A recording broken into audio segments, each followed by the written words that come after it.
Welcome to the RPG Talk Show. My name is Daniel Ivey, and this is John Walker, Vice President of RPG Research. And I am the Vice President of... Didn't I just say that? Vice President of RPG Research. Yes, Yeah. I think the hat's eating my brain. Yeah. I think it's hoarding all of your thoughts. Exactly. Yes. So we're a 501c3 nonprofit organization. We specialize in using role-playing games for educational, therapeutic, entertainment, and leisure purposes. Today we will be discussing the educational aspect of it, despite my being a flaky gnome.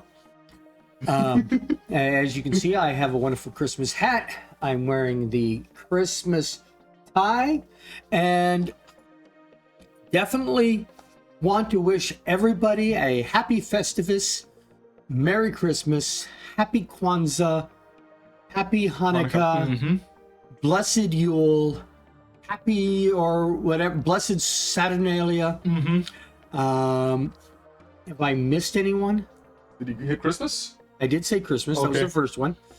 Christmas, Yule, Kwanzaa, Hanukkah, Hanukkah, yeah. Festivus. All the holidays. Well, and you know, some people worship the solstice without calling it Yule. Yeah. So there's if whoever you are, wherever you are, I'm hoping you are having a good, happy end of year. Yes. And even if you don't celebrate holidays, we just want you to make sure that if it can be good, it is. And safe. Yes. All right, breakdown of how the talk show works. We start with just talking. Yep. I've got a topic I want to bring up. Okay. He can always bring up topics. You, in the audience, can bring up topics. You want to talk about something specific, you can ask questions, that kind of stuff. It feels like my job here is to ramble. Ramble as much as I can. Yes. Rambling along. Okay. I am not... yes, it has eaten my brain. It's eating your brain, yes. Okay, since we're having such good... I met today, I went for my glasses. And I had to order new glasses. And the guy there noticed that I was playing Pokemon on my phone. Yeah. Pokemon Pocket. And he says he's a professional Magic player. Well, you know, he's up in the high level tournament. Okay. I've also found out that they no longer do rankings. Really? But when they did still have rankings, his team, which was Team Sealed. I don't think that was the name of the team. I think that was the format. Yeah. His team ranked 5th. Nationally, locally, Worldwide. Worldwide. Okay. Globally. He's friends with Smith. Wrote Batman. Wrote Daredevil. Wrote Clerks. Kevin Smith. Kevin Smith. Okay. Yeah. Yeah. So yeah, he's friends with Kevin Smith. I just gave him my cards. I gave him several cards, you know, one for himself, one to give to Kevin, and there was somebody else he was talking about that was also doing a nonprofit, but for Magic players. Okay.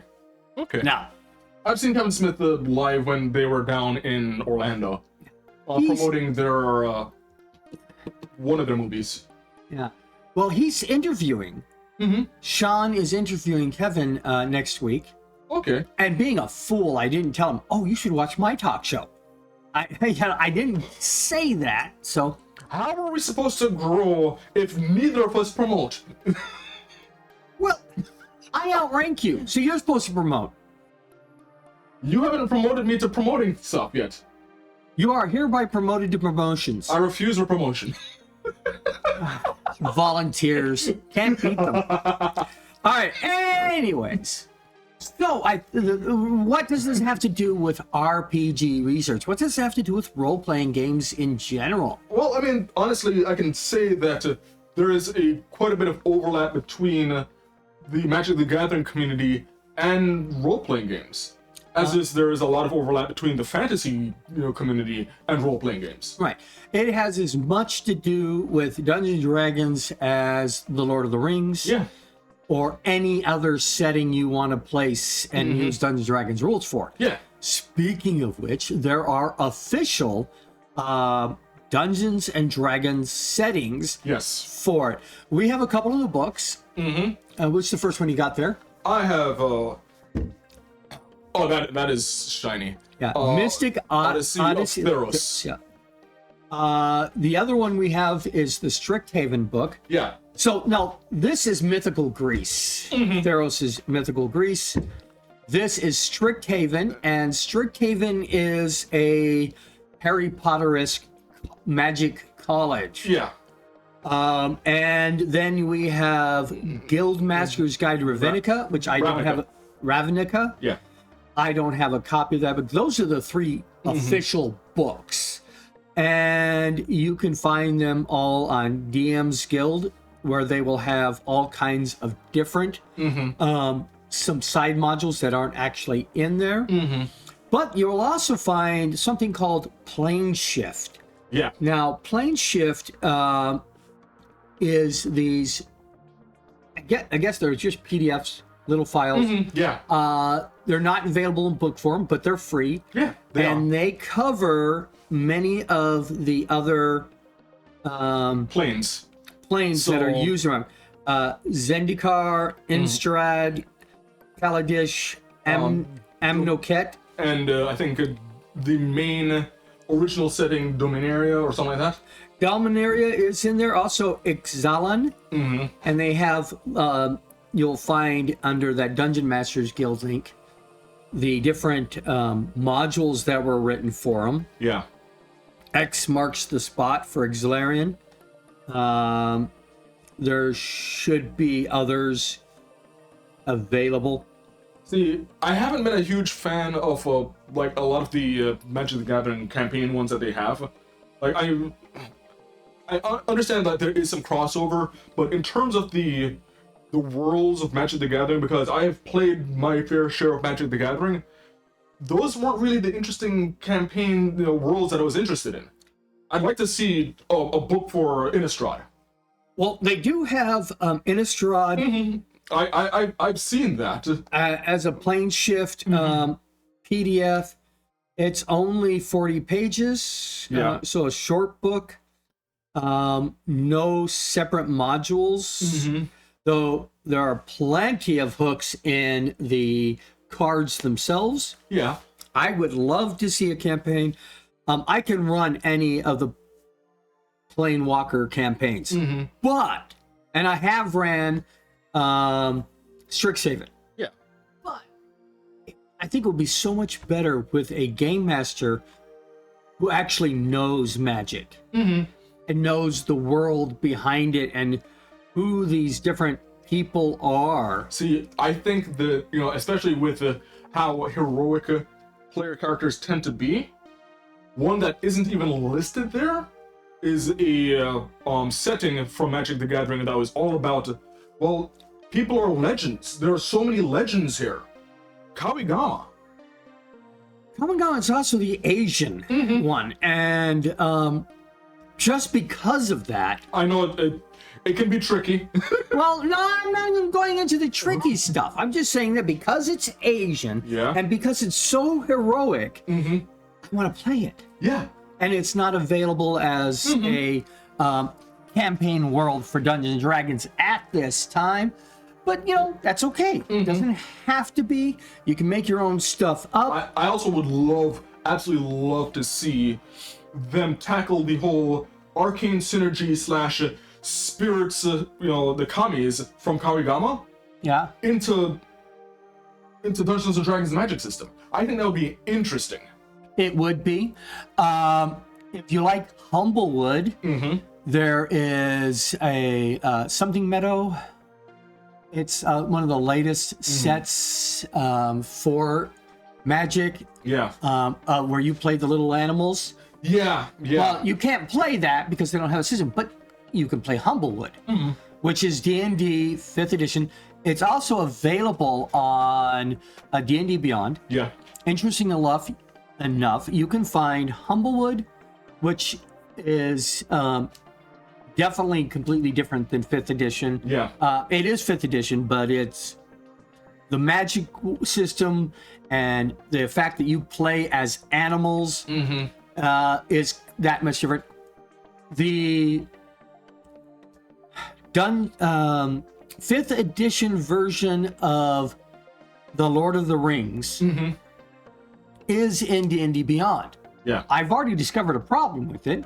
When I'm creating characters, you have to ignore everything that it asks you to do for a standard D&D character. Do not pick your race. Yeah. Until you get to the cultures part. Do not pick a background. It'll be part of the picking when you get your cultures. Because they're technically compatible, Yeah. but not. I mean, story-wise and the way your mechanics work, you don't need the player's handbook for the vast. Now, there's a couple questions you have to answer by using the player's handbook, like, do you go up or down when you do math and you divide something and you get a half? Do you round up or down? Basically, the Lord of the Rings stuff for 5th edition is its own player's handbook. It is. Yeah. And so when you're doing the D&D Beyond version of creating your character, you have to be careful not to sneak in the regular player's handbook. Oh, I'm playing a human. Oh, look, I get a feat. Oh, look, I have additional languages. I'm going to speak gnome. Yeah. And you'll never meet a gnome in 5th edition. In Lord of the Rings. Yeah. You're going to mess it up. I'm going to learn halfling. That's not a hobbit. Yeah. I'm going to learn Ravnica. I'm going to take a feat from Ravnica. Yeah, this is not one where you want to cross-pollinate very much. I'd be more tempted to take stuff from Lord of the Rings and bring it over to 5th edition than to take 5th edition over to Lord of the Rings. Right. Yeah. Because I know like the journey system in Lord of the Rings is a lot more evocative than a lot of traveling in 5th edition. And yeah, definitely. I have ran my normal games with Lord of the Rings concepts, the journey system, and the downtime concepts. I play games where, okay, now we're taking a vacation with your characters because they're not always traveling. Yeah. That's the downtime system from there. But I also have the game that you're in now. Downtime is taken when it happens. Yeah. And you can spend as many downtime days as are there. And you have to spend them when it happens. Yeah. You have 4 days on the ship where nothing happens. That's 4 downtime days that you need to apply to something on your own or lose. Yeah. If you don't spend your downtime days when they're available, then you lost that availability. So those are things I like to take from there. Some of the monsters, I'm like thinking, okay, do I really want to freak out my standard D&D players by throwing in a Lord of the Rings orc?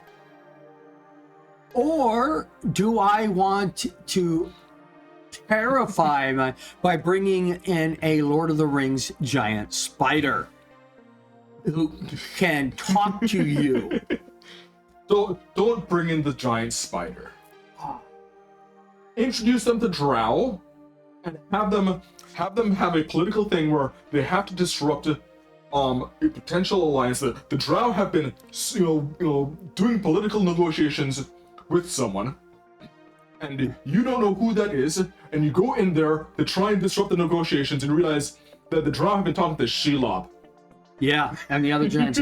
I don't remember the name of it, but I was running a 5th edition Lord of the Rings. This was Adventures in Middle Earth, and we're supposed to be fighting a giant spider. Yeah. Now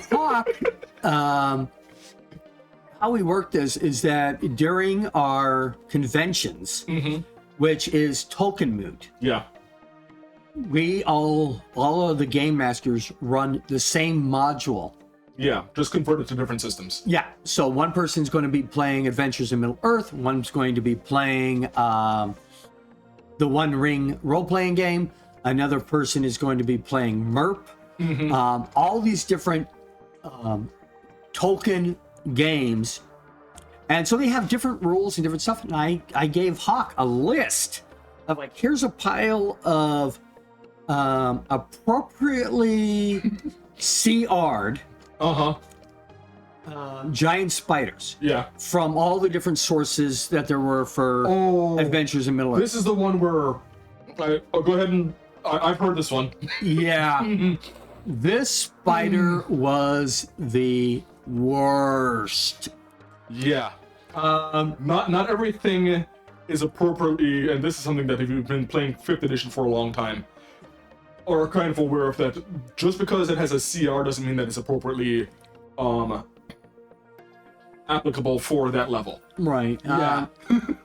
I've had high CR'd monsters that got jumped Yeah. so easily it was ridiculous. But then I've had low-level CR monsters that hit so above their grade. For example, the Intellect Devourers, Yeah. which is a CR2 with an instant death mechanic. There's also shadows. Shadows, yeah, they hit hard and make you weak. Yeah. And so If you target the right or specifically the wrong person with the shadows, it's so bad. yeah, a wizard versus shadow is a new shadow. Oh yeah, and if you play them intelligently, we're like, oh yeah, you guys are, okay, it's a group of 5. 5 shadows should be fine. Attacks at night while watch is going on, and they target the people asleep first. Yeah, count the shadows. That's a song, fan song made for Doctor Who. But then, okay, so the spider. Let's get back to the big giant spider and why he's so terrifying. He doesn't have a lot of hit points. He doesn't need much. His problem is that he can kill a 20th level character, any 20th level character, with 2 bites, maybe 3. Yeah. Because he does 1 die 4 levels of exhaustion per bite. Now, with the way, for those who don't know, the way exhaustion works is, it is a condition that progressively gets worse. And at 6 levels of exhaustion, you die. Yeah. At 5 levels of exhaustion, you can't move. Yeah. Yeah. So the 6 bite, so you're doing 1 die 4. On average, That's 2 bites is going to get you. Yeah, 2 bites will drop you to, I believe, you can't get away anymore, and you're already taking penalties to subsequent saves. Yeah. Yeah, it is absolutely nasty. It was a TPK, and it says, okay, game over. But no, you got 2 days of gaming left. Yeah. These characters got to last 2 more days. Now, mind you, as a GM, I like using exhaustion, but I also know that it is so powerful that I have to make sure that I know when and where I'm using it. Right. I don't just attach it to any old random monster. Well, that is true. I use exhaustion almost exclusively in survival situations. Yes. I think that's really, really good. I feel like exhaustion. Hawk picked the monster. Yeah. Yeah. I like using exhaustion in those survival mechanics because I feel that it really does emulate exposure very, very well. And between you being in the army and me being in the Boy Scouts, yeah, exhaustion will kill you. People die from exposure. Not just artists. Especially artists, yeah. Yeah. Artists have vulnerability, means they take double damage from exposure. And by the way, do not try to pay your artists if you're hearing this in exposure, in spreading your stuff. No, they have bills to pay as well, and art doesn't just magically appear. They actually have to spend time and effort, and a lot of times, especially if you're like me, I will undercount how much time it actually takes me to produce something. So, for example, I remember one project. There was an animation. I only quoted 24 hours of work. It was closer to like 36. right. Yeah, only because I knew what I had. I had an idea of what that person's budget was, and getting paid anything was better than getting paid nothing. I made the mistake on my first contract I wrote, not including administrative time, Yeah, there's that too. and we still had to pay the staff for the administrative time, but we weren't charging the client for it, Yeah, which was definitely an error. yeah. Freelancing is a nightmare to get into. It is really, really rough, and it is one of those things where I kind of wish that the college that I went to, well, I mean, mind you, it was a fraudulent college to begin with, would have taught us to deal with better. Or at all. Economics for freelancers, one of the things that schools just don't teach very well is economics outside of the concepts of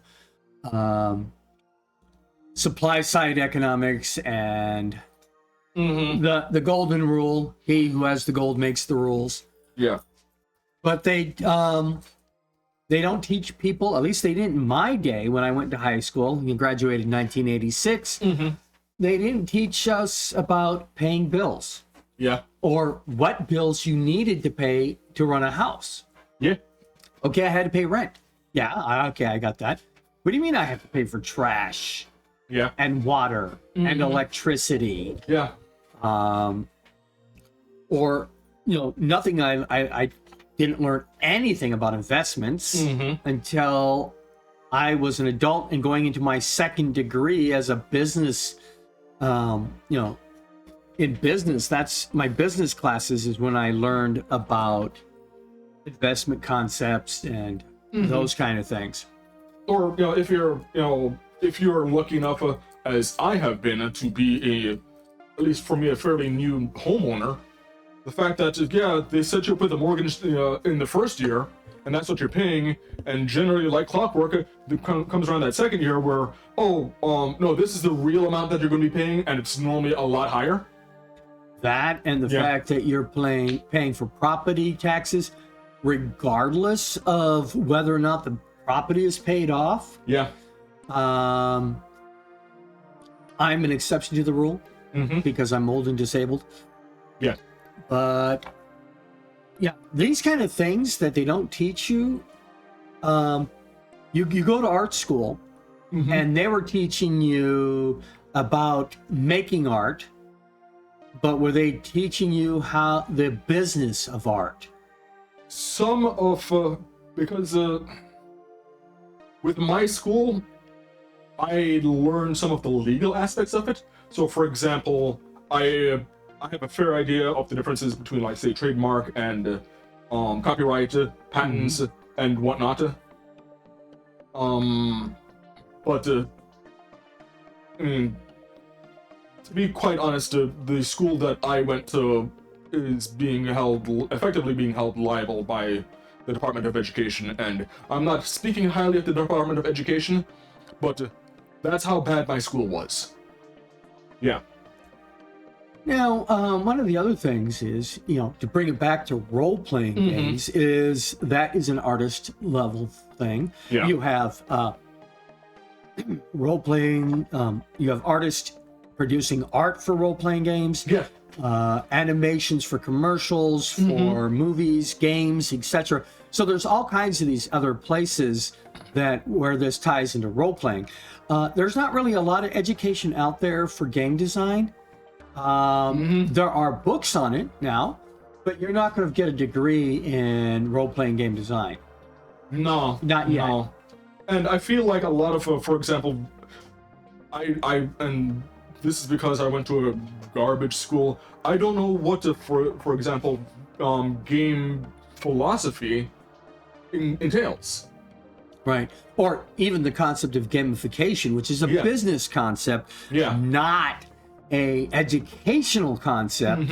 Though some of the ideas do trail over gamification for education and stuff, which is one of our primary topics today. Is we are going to talk about education and role-playing games, and specifically we're going to discuss literacy. Yes. One of these days I'm going to learn to stop saying every breath, but it'll be a while. Yeah, we're both working on it. The things that again that is not part of education is how do you learn to become a dungeon master? That is a difficult place. That is a difficult question for a lot of people, and I understand that it can be very, very intimidating. Yeah, there's basically two ways. The standard learning for the last almost 40 years. Yeah. I mean, Dungeons and Dragons is 40 years old this year. No, 50. It's 50 years old this year. But for most of that 50 years, the first 40 of it at least, was you had two ways of learning it. You did mass learning. Yeah. You read everything, and then you practiced on your friends. Yeah. Or you had a mentor who taught you how to do it. Hearth is saying, I had to take a course 90 days that taught me how to stop saying and I still catch myself doing it. And it is there are placeholder vocalizations, I'll call it that, to kind of let you, it's a kind of like a nervous tick to let people know that you're still processing and there's still stuff coming. It's kind of like your verbal ellipses, like loading text. Yeah. But so would be better. Instead of say so this, that, and the other thing. While I'm please pause while I'm making up the next statement. Yeah.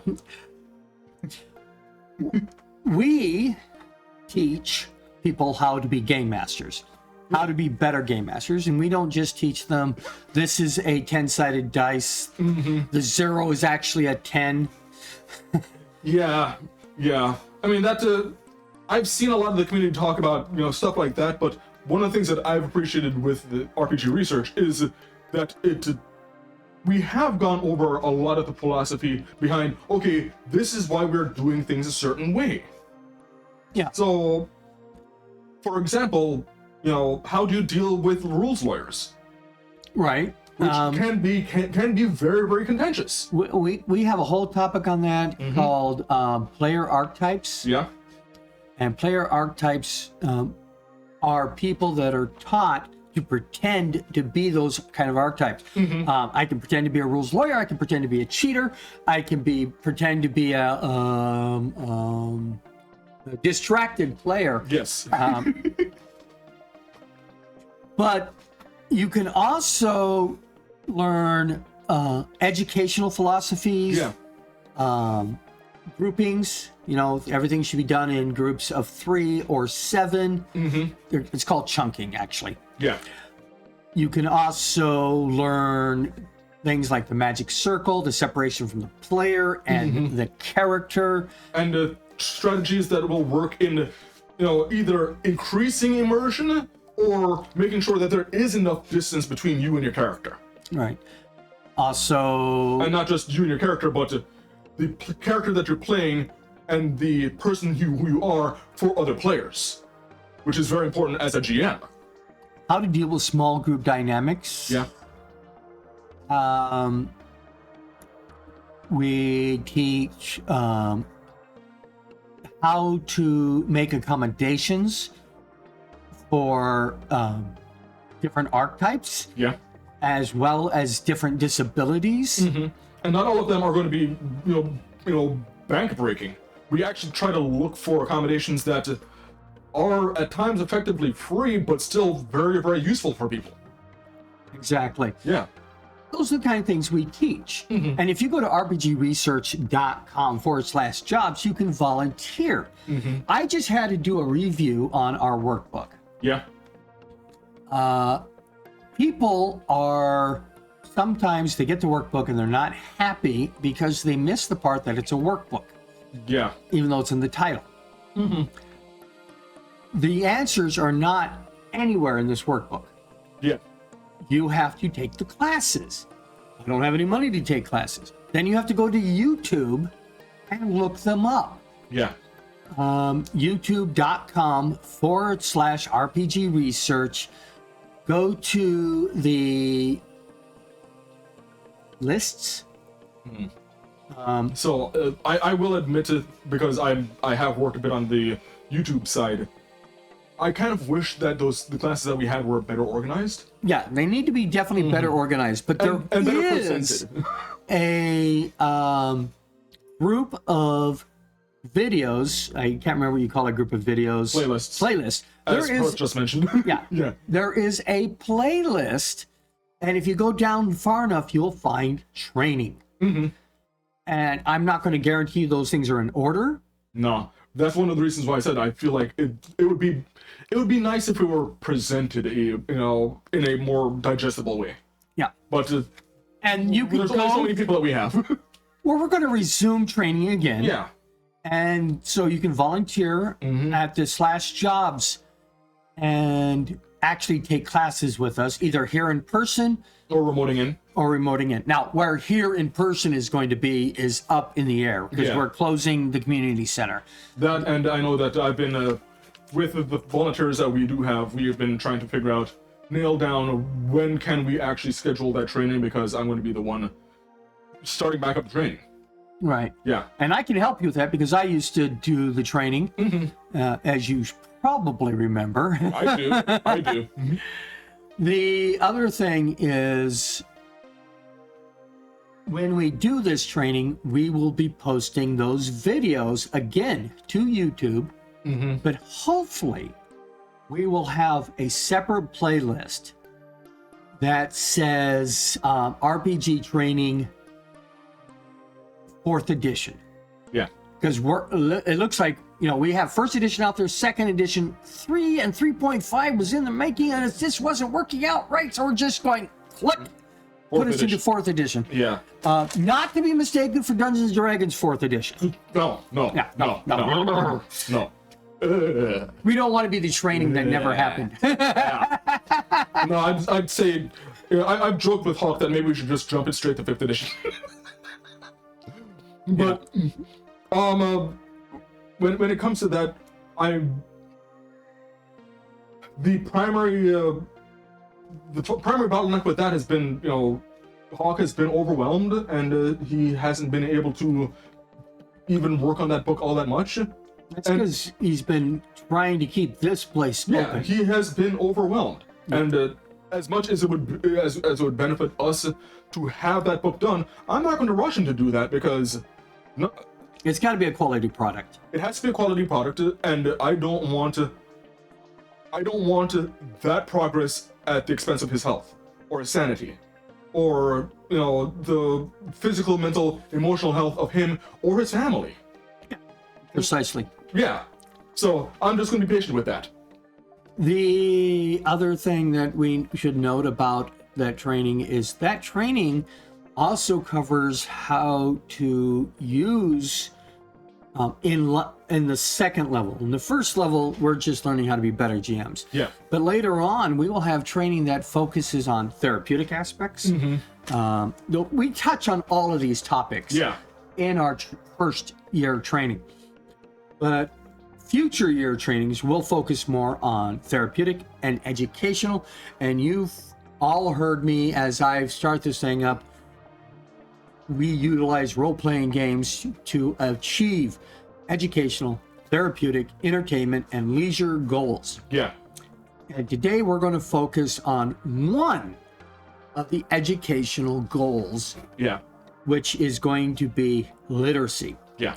We're going to talk to you about resources for literacy and using role-playing games. Unfortunately, the only group that has done a lot of educational resources has been Wizards of the Coast. Or, well, Wizards of the Coast hasn't done the work. Yeah. They had other groups who we will talk about co-work with them and create these products. Yeah. We're going to talk about reading levels and things. We're going to have you at first discuss what you understand about literacy. Yeah. This was a newer topic for you. Yeah. I have a little more experience because I've had to put it in practice and write education plans and things like that, and actually put it into practice. And we're going to share what we know to you guys over the span of about 1 hour. Yeah.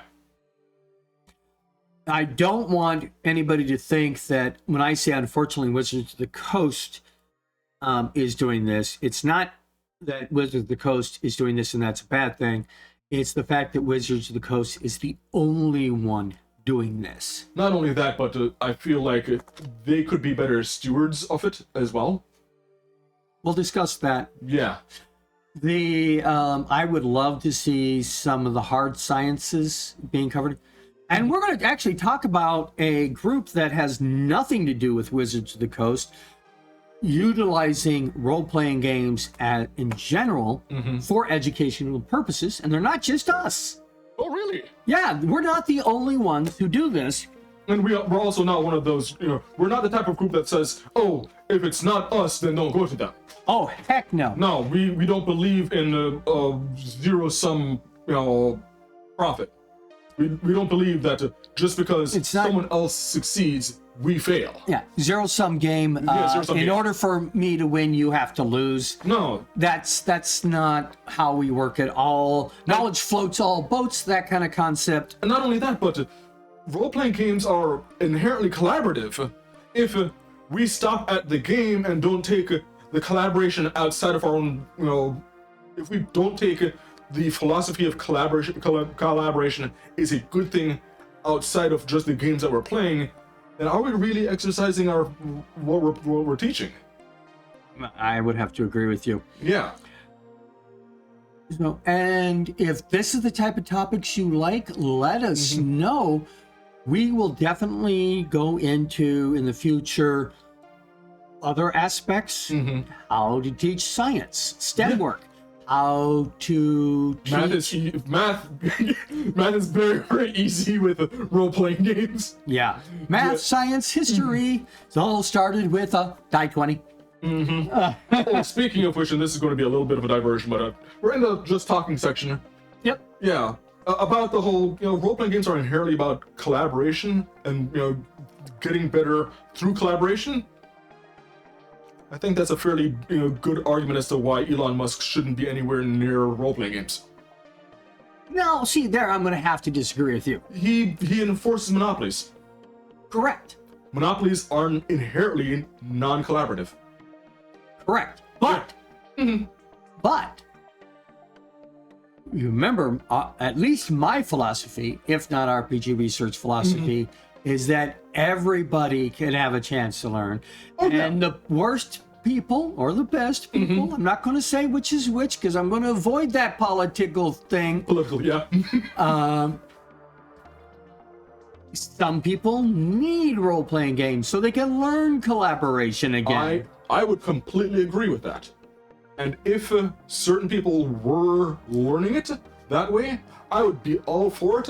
But I've seen oftentimes where certain groups, listed and unlisted, who, may or may not have power over the systems, don't even understand that it's a collaborative game. Yeah. And anybody who's watching who is a Muskie, a fan of Musk, Or if Musk somehow got completely lost on the internet and is watching this, What are you doing here? I would love to run some games and teach you philosophy, teach you anything you want to learn. And I guarantee you will learn some things you weren't planning on learning, because that's how learning works. A lot of times, yeah, the stuff that you are at times valuable is the stuff that you don't expect to be there. So today we are going to do main topic literacy when we come back in approximately 15 minutes. Then we're going to do traps and riddles. Yep. Challenge the Champions 3 by Jonathan M. Richards and from Dungeon Magazine. And this one's going to be a little different than any of the challenge or traps because I've kind of gotten that impression because you've given me a couple of hints already. only in the fact that it's mapping, I do want to... Now, the reason this is up here is the last time we did traps and riddles, I mentioned that the solution code was not in the module. There's a solution code. It was in the module. Neither of us could find it. Yeah. And that is like, but it was in plain sight, kind of. Yeah. I thought it was part of something else. It is the solution to the code. I had decided that if he even stated that he's going to try to figure out what the code was, I would just give him the answers. But if I had known that was there, I should have given them that, and then it would have been a more fair challenge. Yeah, and the way at times I'm analyzing You almost things, figured it out anyways. Yeah, I was I wasn't just in the ballpark. I was around the bases. Yeah. Yeah. You were rounding those bases. But unfortunately, somebody tackled you. I know it's a completely different sport, but he was there. Yeah. Yeah. Okay. After Trap and Riddles, we're going to do unboxing. Yep. And we're going to unbox something that's actually old. We've had it for a while. It's not, well, I personally had it for a while. And it's not in print anymore. And as much as I don't like giving out things in print, That are out of print. things that are out of print, Yeah.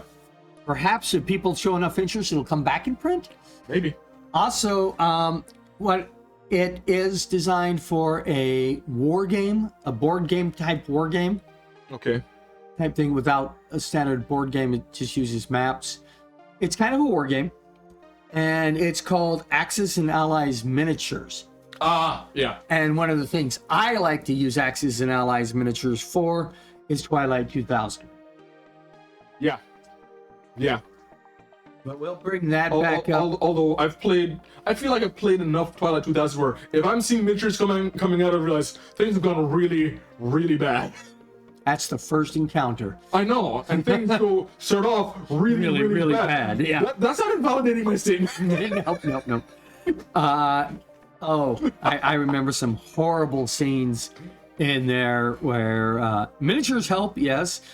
Some scenes that actually made it worse, just in the visualizations.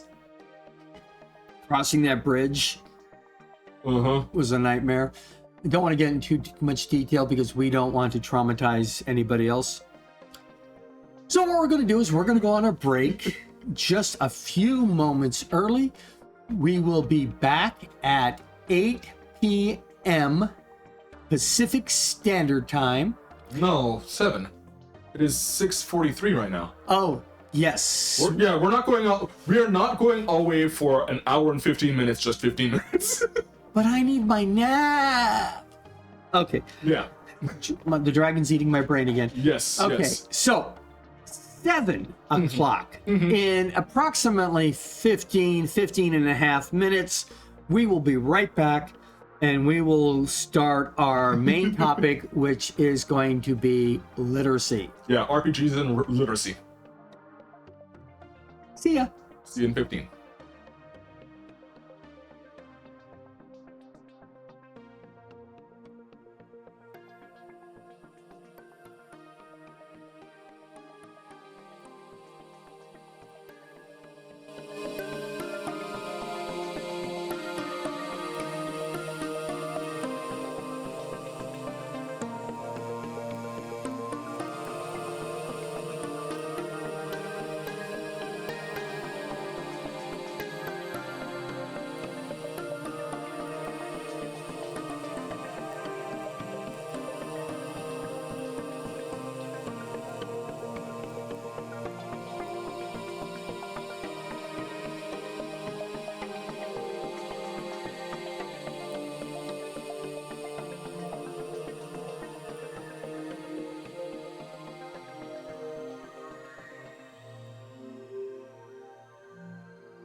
Ready?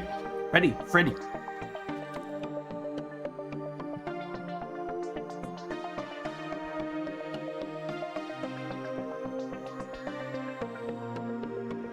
Oh. I was expecting this thing to switch. Welcome back to the RPG Talk Show. My name is Daniel Ivey. I'm John Wilker, Vice President of RPG Research, and currently Gnome, who's having his brain eaten by his hat. Yes. We are a 501c nonprofit. We utilize role-playing games for therapeutic, educational, entertainment, and leisure things, and we do that through the research we do. Yes. We also use recreation therapy. So role-playing games would be considered a modality in a recreational therapy context. Yeah. The mode in which we do therapy, basically. Yeah. It's our modus operandi. Yes. Yeah. So this book here is the Therapeutic Recreation Program Design book. Mm-hmm. It has, it's written by Norma J. Stumbo and Carol Ann Peterson, and it has all the forms and everything else you would want to produce a program. I know you guys can't read this because of the glare. Isn't that also called the cookbook? We'd call the cookbook because of the art. Yeah. Work and the fact that you are making recipes and following recipes. And I'm trying to find blank forms here. Okay, here we go. So I'm going to talk more about this book and how I use it. But when I had to do my educational program using Dungeons and Dragons, I used this to set up the educational plan. Yeah.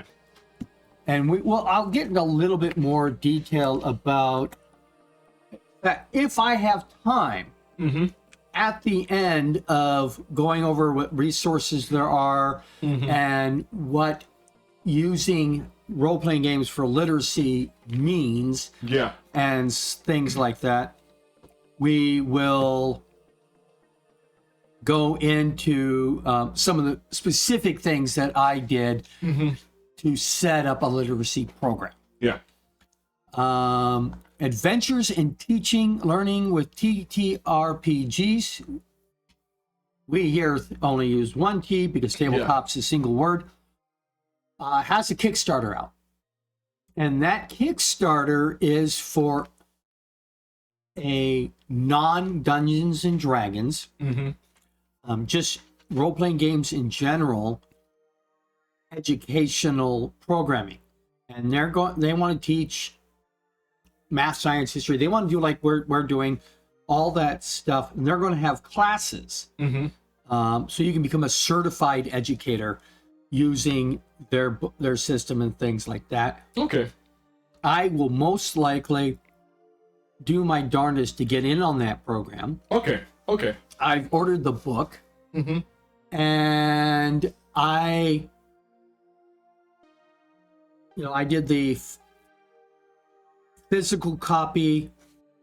This thing ended on November 19th, I believe, and it was 1,031 backers pledging 81,493. There's a Kickstarter link floating around somewhere, so you can see what all of this does. And they talk about doing hard science. They talk about learning social skills. Perth actually mentioned the ISBN number. Yeah. Excellent. And I will be getting this in March. Awesome. So that's one of the resources. The current resources that are available right now are Wizards of the Coast have Wizards of the Coast educator resources. Actually, before we talk about the Wizards of the Coast educator resources, I'd like to talk about the Dungeons and Dragons and Literacy by Stephanie K.B. Taylor. And there seems to be typos in my thing. She's from the University of Northern Iowa. Okay. and that was Scholarship Works Uni.education. It's a paper that was written as a graduate paper. Okay.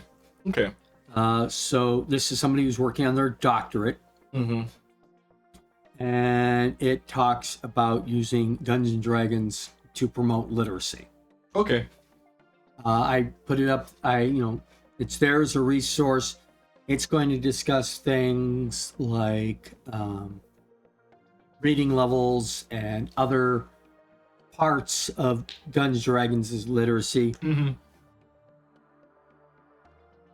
Then we have the Wizards of the Coast educators resources, which points to other things. Yeah. Like Young Minds Inspired has lessons plans all based around Dungeons and Dragons. The Wizards of the Coast educator resources even send you to videos of workshops about using D&D for literacy and things like that. But what was it that your research into role-playing games and literacy, what did come out for you? So for me, I first needed to understand when they talk about literacy, what are they even talking about? Right. Because I've heard it, kind of battered around, so and so is reading at say a third grade, fourth grade, fifth grade level. I need to know, okay, what does that even mean? So in my research, I came across that there's actually a couple of different ways that they have, various groups have figured out what literacy levels are. Right. And the ones that I came across include guided reading, the Lexi level, DRA level, and reading recovery. The primary one that I believe in my research that people, or at least educators, have used is the Lexi method. Right. But in terms of... it's the most commonly accepted. Yeah. The one that, in terms of how I understand it, it was easier for me to kind of wrap my mind around because it didn't include random numbers that then just kind of float off into the void. Because the Lexi levels uses a whole lot of numbers and letters and... What? Yeah, they don't come out and say, fourth grade level. Right. Now, mind you, guided reading doesn't either. But guided reading starts off with like WB and LB, but then it goes A, B, C, D, and does alphabetical order all the way to Z and then to Z+. So, for example, A, B, C, and D are all kindergarten level. E through J are first grade, and honestly, elementary school goes from E all the way to V. Middle school goes from W to Z, and high school is Z+. Which leaves no room for literacy at the college level. Right. And which are probably, this is literacy at the college level. It's textbooks. Right, and a lot of it, what I saw was comprehending, okay, what does it say on the page? It wasn't really going all that much into themes and meta-themes of various books. What is what's the word I'm looking for?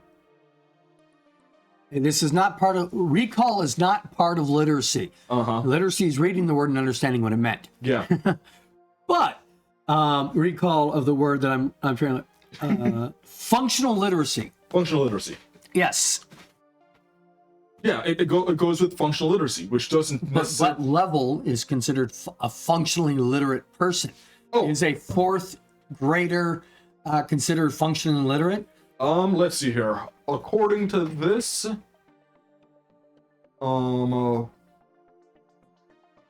proficient is middle school. Okay.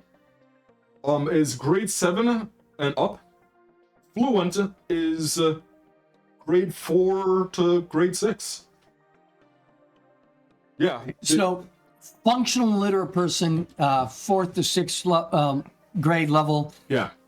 The most popular books are all not all, but most the most popular books are written at the 6th grade level. Yeah. Louis L'Amour never wrote anything higher than 6th grade. And I actually have a list of various books, and the grade, not necessarily the grade level, but the the reading, the guided reading level that it has. Yeah. So, for example, I know that one of the more popular books in the past was Harry Potter, Right.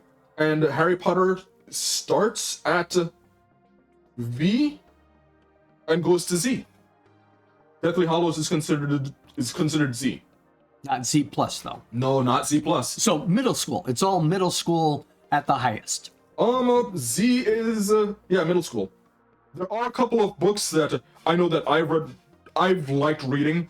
I actually have a story about how I learned to read, how I learned to love reading, and this kind of gets into, literacy, and some of the things that I came across.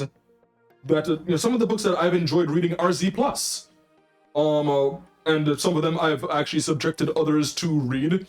So Hearth, 1984 is Z plus. Frankenstein is Z plus. Dracula is Z plus. The Graveyard Book is where did it go?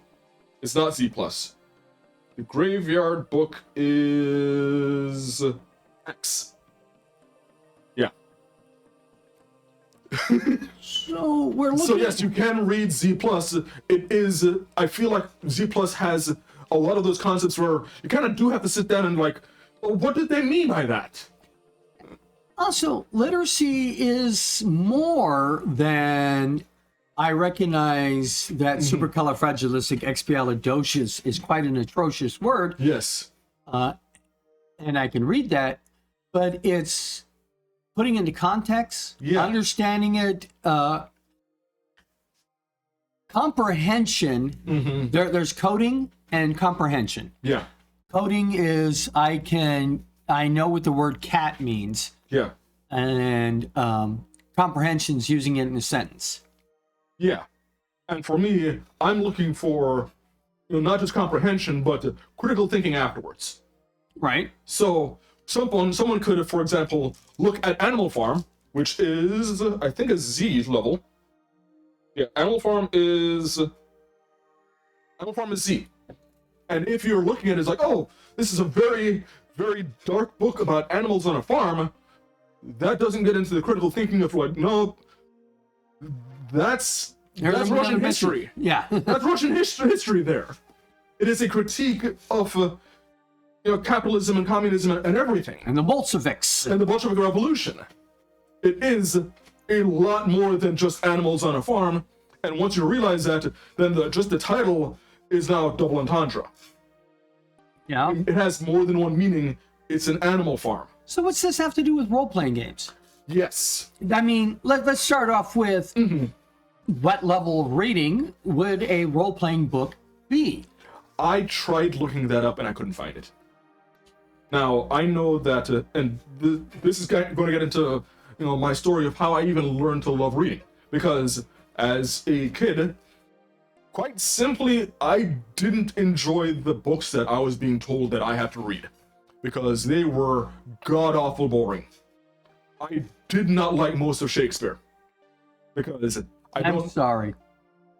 There's only so many times that you can be told you have to read Romeo and Juliet. It's not even all of Shakespeare. It's just Romeo and Juliet. Okay. Yeah. Well, I'm sorry that you cannot enjoy Shakespeare.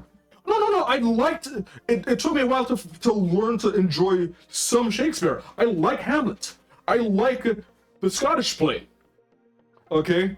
I liked Turning of the Shrew. Taming of the Shrew. Taming of the Shrew.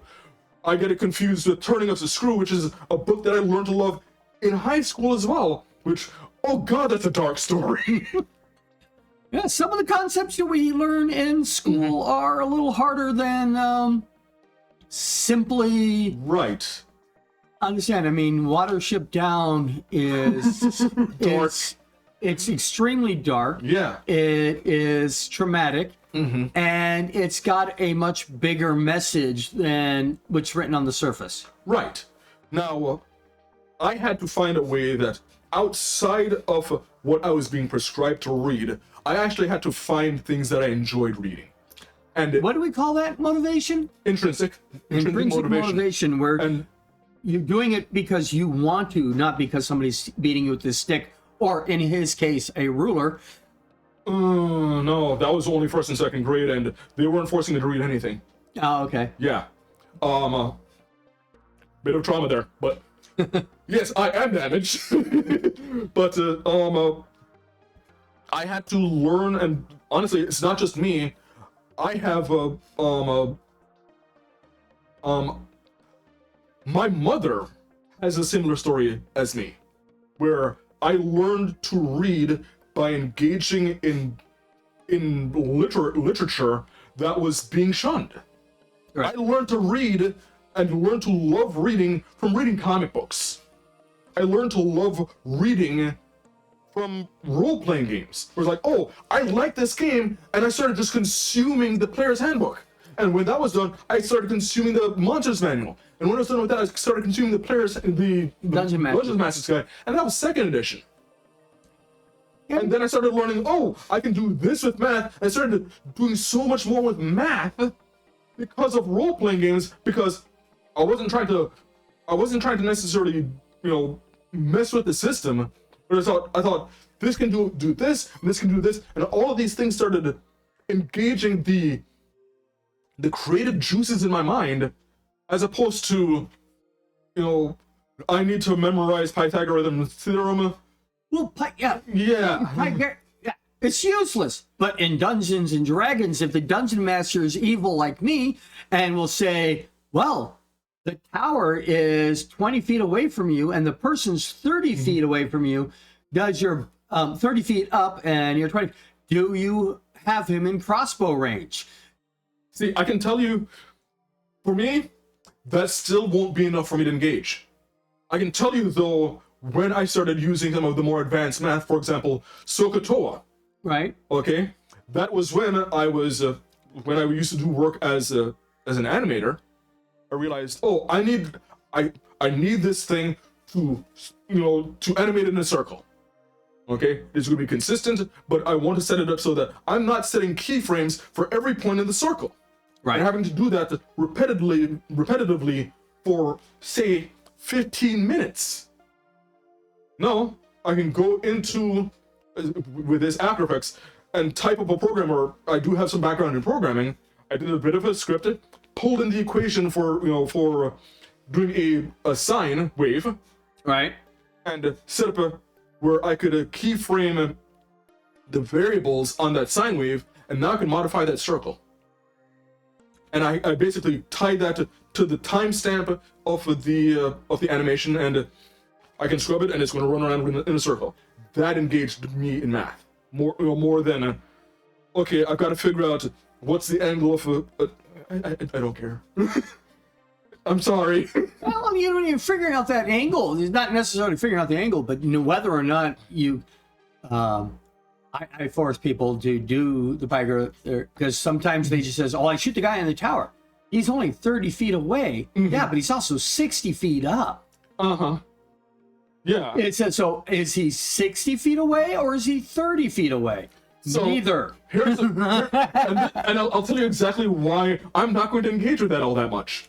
Because for me, that's a very, very slippery slope, and no, I'm not calculating the angle of slope on that slipperiness.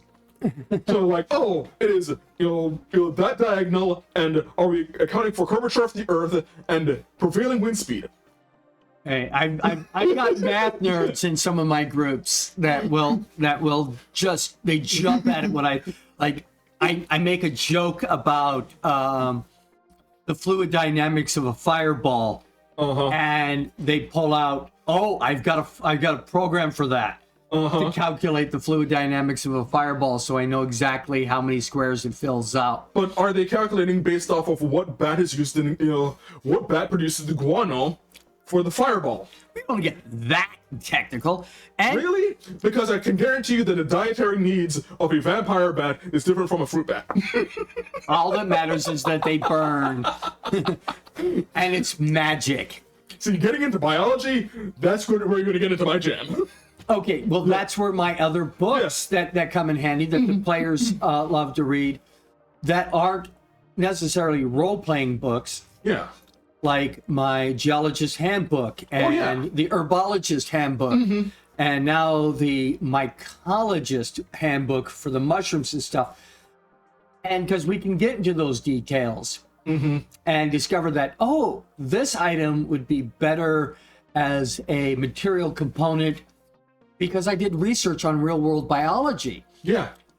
My son, he's saying, you know what? I got a great idea for a material component for Thunderwave. Uh-huh. Pepper. Or snuff. Get them to sneeze. Yeah. Choo! Thunderwave comes out and I can see that. I can see that, yeah. And for me, this is where it comes back to role-playing games where there's at times so many different concepts going on between the various lore and stories that we're playing that I have to start understanding that. Because I want to. I want a more enriching world. I don't want just, Dick and Jane go up the hill plus D20s. I'm not saying that a game can't just be Jack and Jill go up the hill, roll a check and to see if they can get water, and then make another check to come down the hill. Well, there's the different audiences. Yeah, there are different audiences. So you're doing the Dick and Jane stories. You may be dealing with a 5-year-old. Right. And we have games that are good for 5-year-olds. And these also all encourage your reading. The Young Minds Inspired give us lessons plans that we use, and some of them are just little puzzles. Yeah. And some of them get a little bit more complex. What literature, what vocabulary words do you think you know only because you did role playing? See, there is a long-standing joke about Dungeons & Dragons making people aware of SAT vocabulary words. Yeah. And I fall into this. I know what Constitution is because of Dungeons & Dragons. I know what ambidexterity is because of Dungeons & Dragons. I have a better understanding of the concept between intelligence and wisdom because of Dungeons & Dragons. What else is there? Thaco doesn't show up in the SATs. No. No, it doesn't. But the charts do.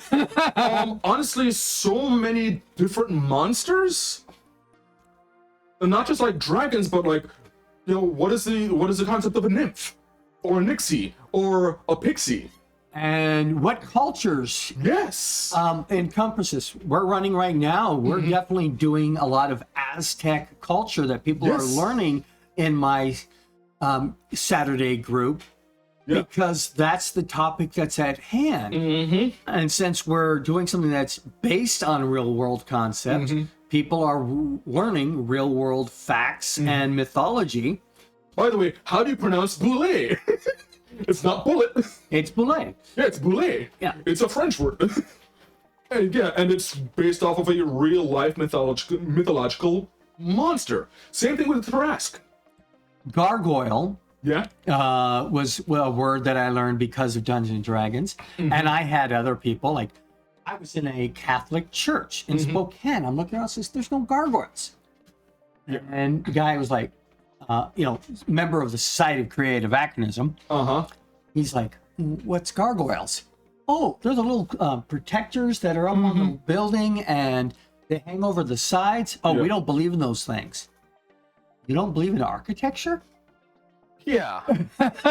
See. Water spouts, gargoyles, yeah. Oh, speaking of like just the overlap between good literacy and literary concepts and talk about multiculturalism, I'm going to, and I apologize because I swear if they ever come up with a role-playing game that does this series, I think it's going to go over like gangbusters. Okay. the Gargoyles animated series by Disney. It was excellent. It still is excellent. It's coming amazing. back. Amazing. And there was an instance where Goliath started traveling the world, and they started interacting with multicultural gargoyles. And considering that gargoyles are protectors of buildings, and there are certain aspects of Chinese and Japanese architecture that incorporates the same. Ooh, I like that. I like that. Let's see. We're about halfway through the segment, so I want to. Okay, back to you, because I'm going to derail all day. Yeah. We got the reasons why you want to use role-playing games for Yes. literacy. One is the intrinsic value of people wanting to know more about the worlds they're playing in. Yes. People wanting to, oh my God, what's that word mean? Look it up. Yeah. Those kinds of things, the chances to springboard your education. So I want to talk a little more about the how. How do we do it? Yeah. Okay. Let's not, and I don't want to get into too many details. I can teach you a class on this if you want to pay me. So one of the first things I do is we have to look at the client, Yeah. Absolutely. or in some cases, clients, Multiple. because I can teach 6 people at a time, or I can teach a bunch of dungeon masters and have them teach 6 people at a time, or 8, 9, whatever the group numbers are. And sometimes you just have one, and that client makes you want to rip out your hair because you don't feel like anything's getting through. I always find it weird when a bald man says that, but in other words, he already ripped out his hair. I plead the fifth. First thing we do is we look at what their current levels are. Yeah. We look at their IEP, individual education plan, for what their specific goals are that the school has for them. Yes. And then you talk to the person, see what their goals are. And that is your framework, which you have to work with. And you have to meet the goals of the IEP by law. Yeah.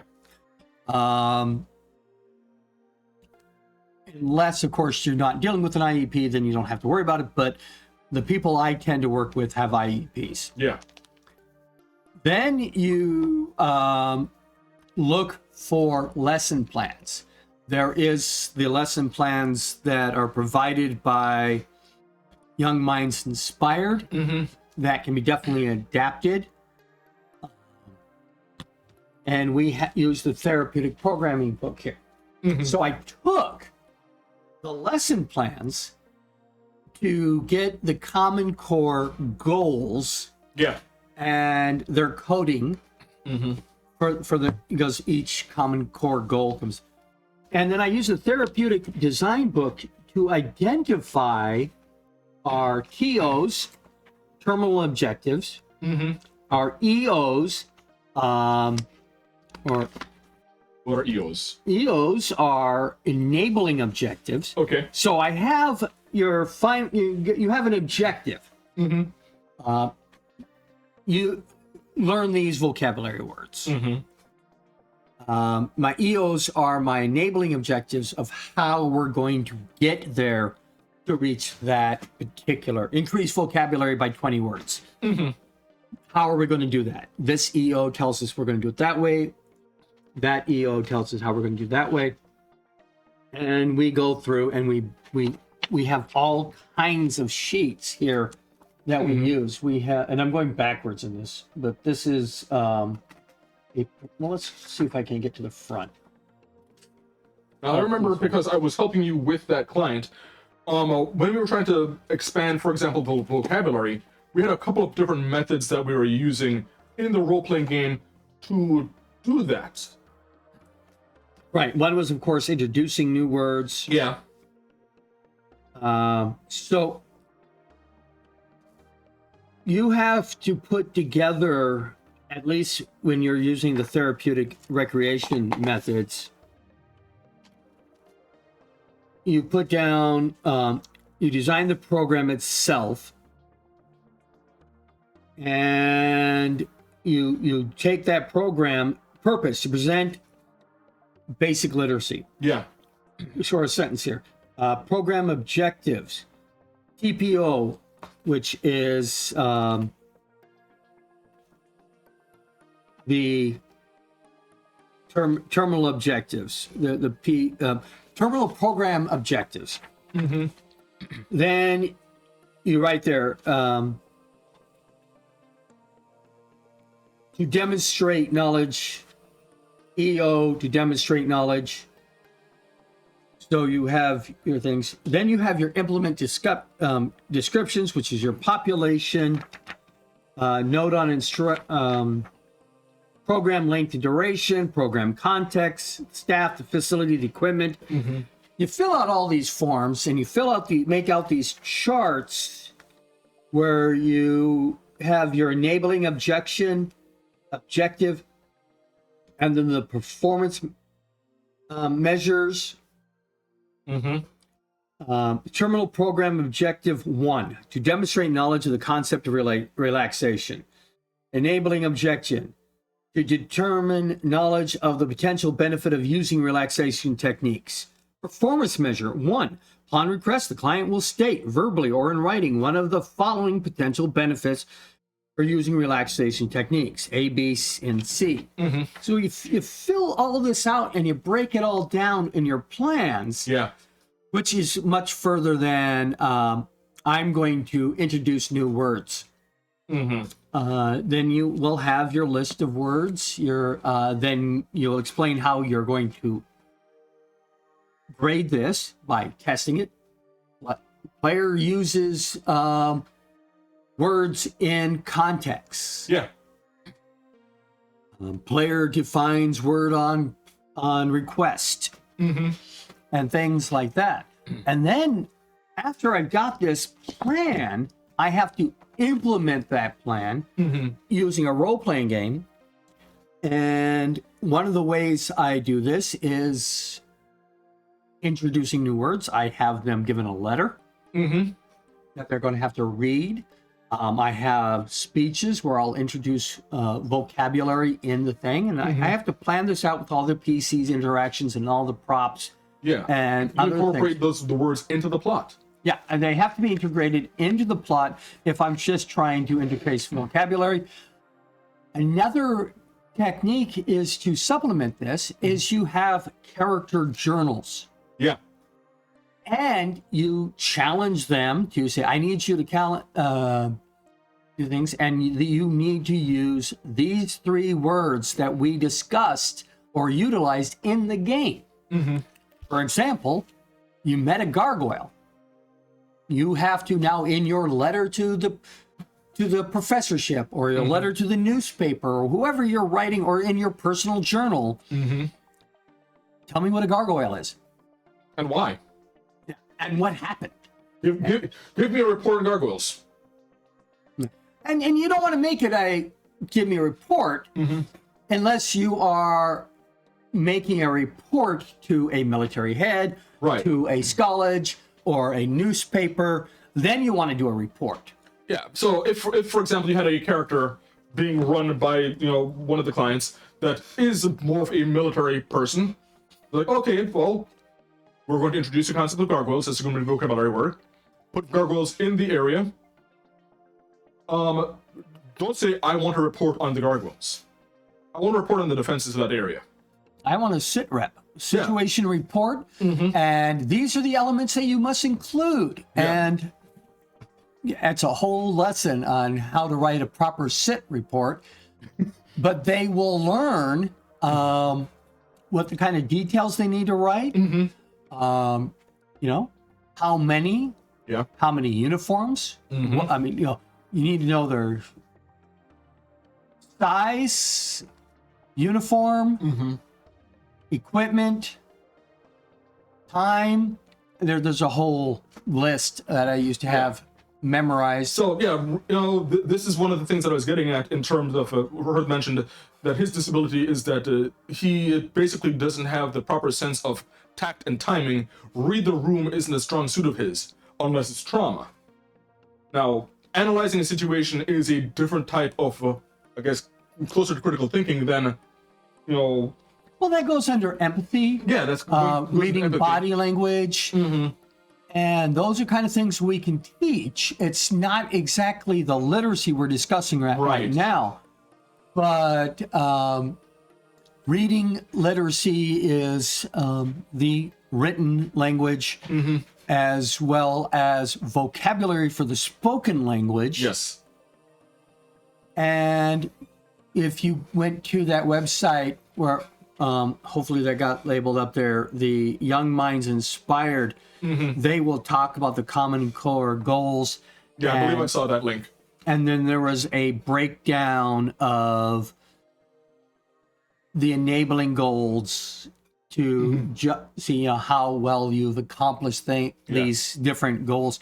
And there are resources that I didn't pull out on here that define all the Common Core goals. Yeah. So you can get your enabling objectives. And it is a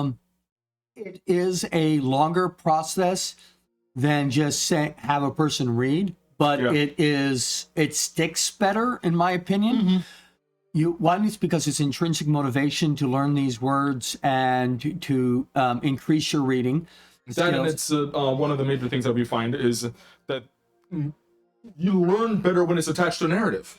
Exactly. Narrative memory is more powerful than rote memory. Yeah. And you can learn a lot more. It has been shown that people can remember events that happened in a role-playing game far better than they remember what happened last week. I can barely tell you what I had for breakfast yesterday, but I can tell you pretty well what's been happening in the story in the campaign that, honestly, many of the campaigns that I'm either running or am a part of, because it's a part of a narrative.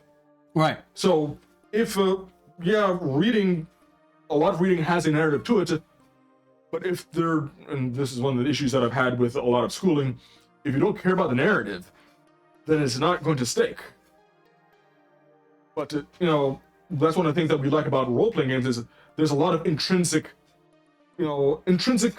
motivation there, and then you're attached to the narrative.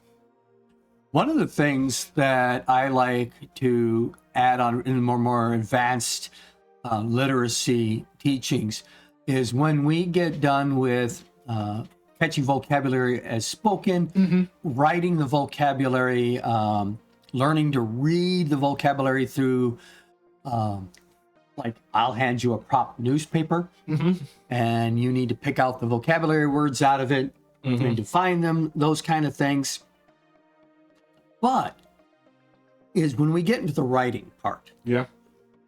When the person is writing journals, and then we get more advanced, and so in game you can have them writing letters, journals, advertisements, all kinds of things that are in the story required to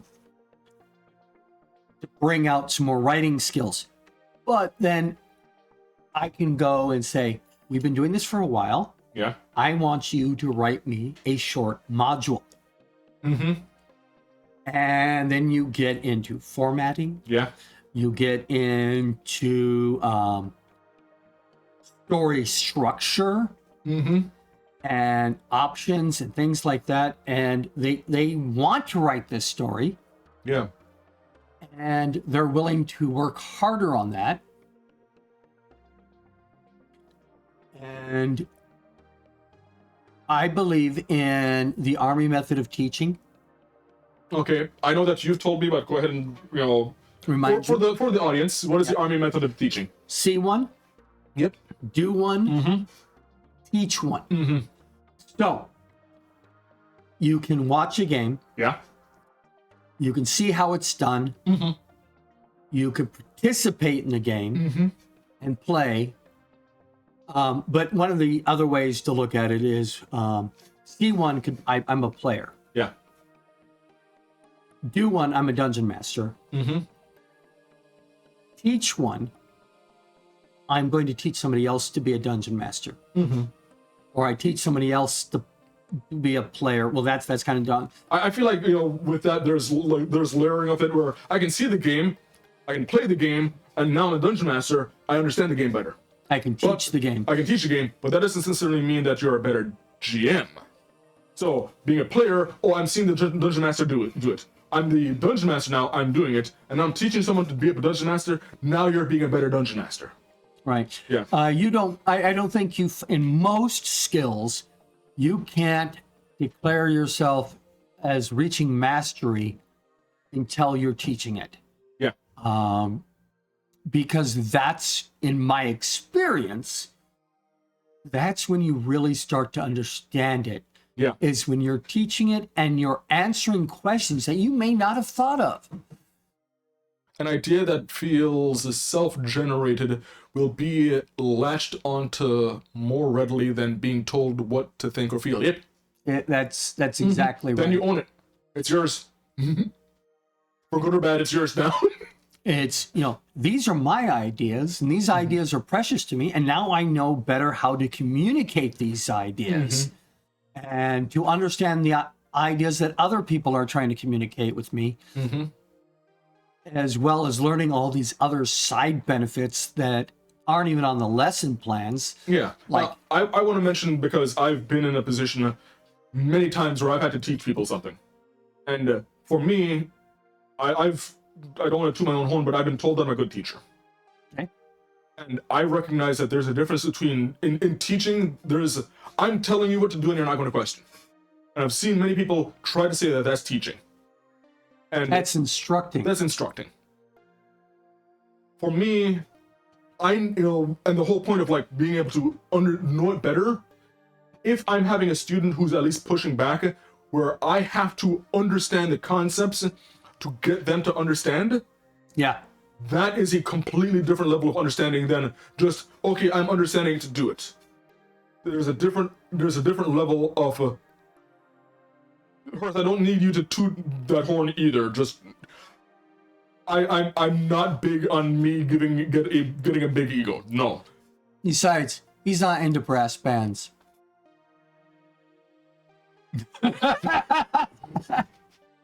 We're not talking about those topics today. Anyway, there's a different understanding of a concept for doing it than teaching it. Yeah. Yeah. While this is focusing on the specifics of literacy, and but it is an educational concept, as that's just one part of it. I can do other classes on how to best do science, how to do best to do, but I'm not going to do those unless people start asking me to. Yeah. There are going to be a lot of stuff. So we're going to come back here in 15 minutes at 8 p.m. Pacific time, and we will get into traps and riddles. This is going to be slightly different than you've ever had to deal with. Yeah. But it should be interesting. Hopefully we can still do it in the 15. And then we'll unbox our Axes and Allies game. Okay. Now, in terms of, other than literacy, because you're currently playing with my necromancer. Yes. And my necromancer is an anthropologist. Right. They very much... It's a weird... I think it's not a bad combination, but I think it's an interesting combination where the necromancer is interested in not just the dead, but the people. The culture of the dead. The culture of the people. She's also very much into dissecting. Because she's a necromancer and just, I want to know what's in there. I want to get my hands up in those guts to figure things out. And one of the things that I've been kind of talking to you about one of the plans that she wants is she wants to make a spellbook for herself. Right. She wants to, because she's going to be bordering on that level of, it's not evil, but it's not evil, but it's still a bit disturbing because it's a necromancer. So what do you call all this side stuff that you want to learn when you were playing a game? All the side stuff? Yeah. See, I know we have a term for that.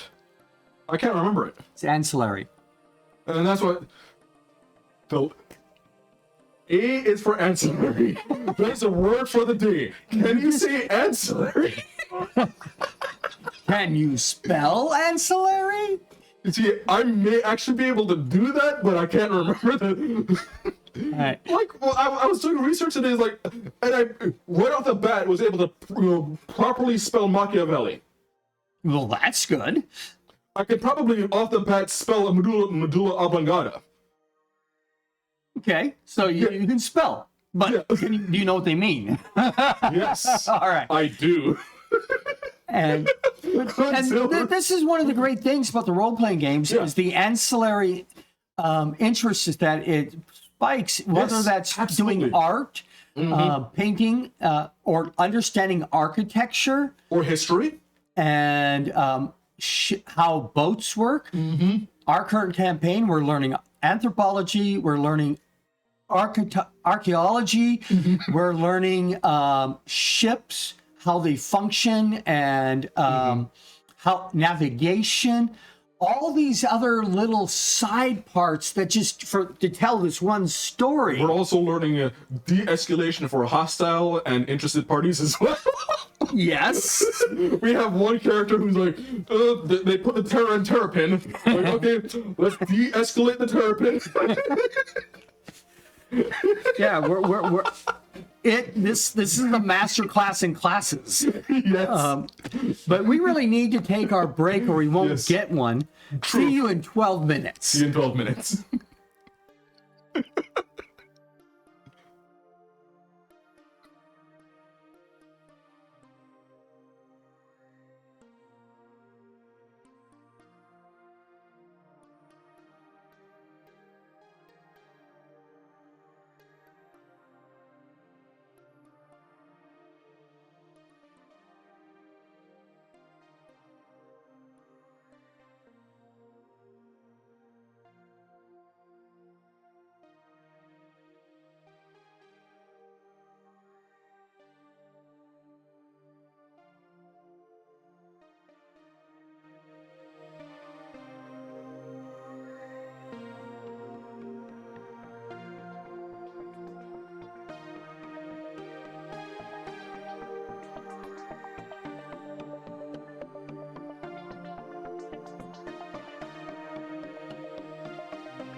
Welcome back to the RPG Talk Show. My name is Daniel Ivey, and this is John Wilker, Vice President of RPG Research. We're both from RPG Research. Yes. This is a RPG Research production. yes. And we will have more. Despite all the derailing that we do. Yeah. We will be doing additional shows in the future where we'll have maybe up to 3-4 shows a week that you can come and watch.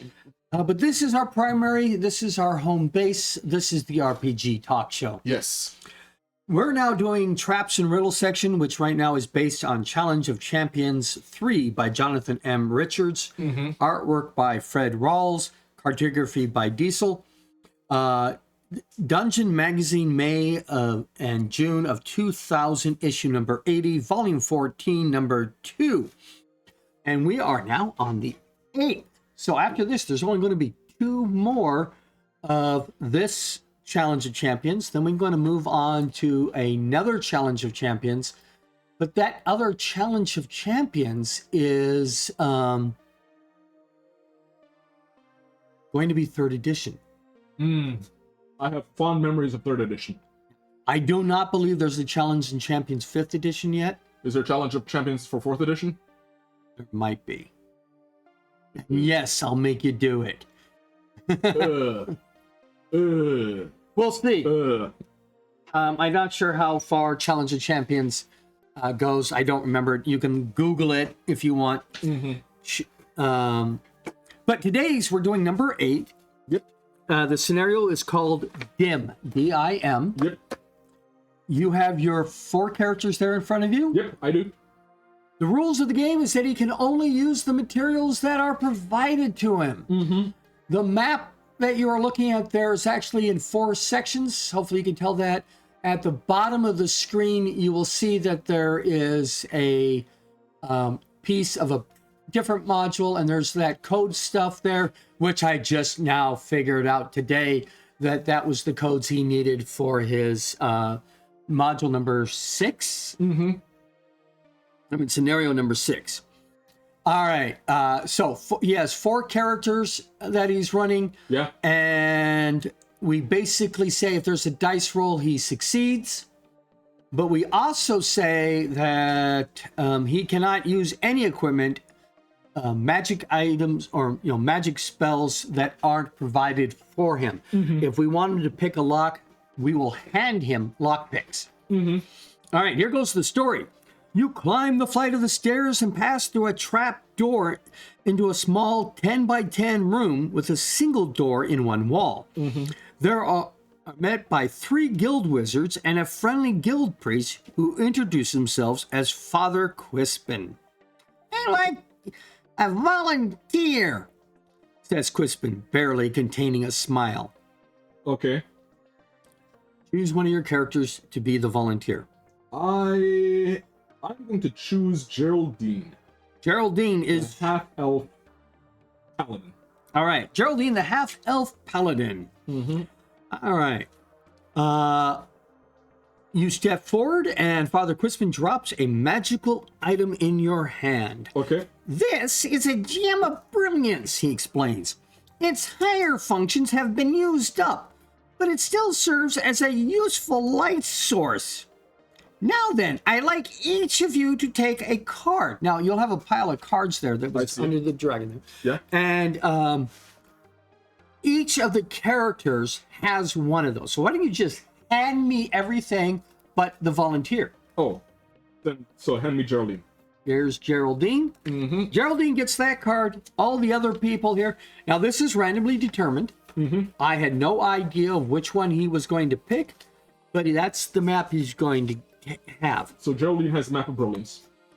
You have the Gem of Brilliance, yes, which is basically a flashlight. Illumination provided by the Gem of Brilliance extends 10 feet and works like a modern night flashlight. Let's move on here. Pull it face down and allows each of you to take one. Now, don't look at them yet, he cautions. Then mentions the guild wizard. Each of them takes one of the other 3 competitors and teleports away, leaving you and Father Quispin standing alone. Yeah. Each of your companions have been teleported to a locked room inside a vast maze, explains the priest. It's your job to find them and locate the hidden door out of the maze. The trap door by which you entered this room does not count. In fact, it's already been sealed on the other side. Okay. Each of you holds 1/4 of the map of the maze. By placing them together correctly, you have the whole layout. So it wouldn't be so difficult to find your way around, eh? Oh, one final thing. I advise you to stick together, for the maze is inhabited by a tunnel wraith that enjoys picking off stragglers in the dark. Safety in numbers and all that. But if you're alone without a light, best of luck to you. You may begin. And then he opens the only door in the room, exposing a narrow tunnel beyond. Now, illumination provided by the room of the light of brightness is 10 feet, works like a modern day flashlight. Gem has no other powers. The maze has a ceiling height of 10 feet and is unlit throughout. As you see on the maze, 1 square equals 5 feet. Okay. So, where am I? Okay, I'm in a room. You're in a room, and since I don't know which map you have, I can't tell you where you are on that map. I'm in a room that's 10 foot by 10 foot? You were in a 10 foot by 10 foot room. Now you're looking at a hallway in front of you. Looking at a hallway. Okay. So, to give you a quick say of that hallway, Am I allowed to mark on this? you can. Okay. I'm going to mark on my map Okay. to keep track of where you actually are as opposed to where you think you are. And you exit the starting room and go. You can go straight for 15 feet. For 15 feet. Yep. Okay. And then you may turn left or veer off diagonally to the right. So Okay. It's split, so it splits. it splits. So you can go 90 degrees to the left, or you can go to the right at an angle. Okay. Is there anything behind me? Just the door. Just the door. Okay. And a smiling guy going, Okay. whispering.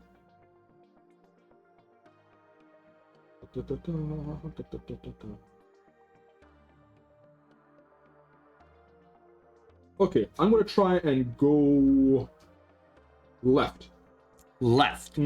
After 5 feet, you must turn right. After 5 more feet, you must turn left. After 15 feet, you may turn either left or right. So after 5, I need to turn right. Correct? 5, turn left. 5 more feet, you turn right. 5 more feet, you turn left. And after 15 feet, you now may turn either left or right. 90 degrees? Yes, 90 degrees either direction. Okay. Okay.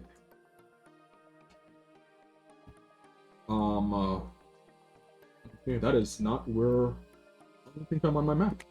You might not be on your map. That's correct. Okay. So I started by going left. I'm going to continue going left. So I'm going to go left. Okay. You head left 5 feet and then must turn left for 10 more feet. So the entire hallway is 15, 10.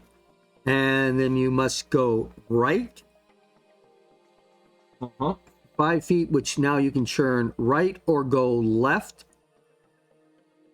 Right or go left. Okay, I'm going to go left. I'm expecting this is going to be a dead end of some sort. Well, it's not exactly a dead end. From that intersection, you go left 5 feet, You turn right 5 feet, Mm-hmm. and then you travel another 10 feet, which case you may now continue forward, Mm-hmm. or you turn sharp left. Left. Correct. I'm going to put this up here like this, Okay. so I'm not looking down so much as I'm reading. Okay. Well, then I can't draw on it. So,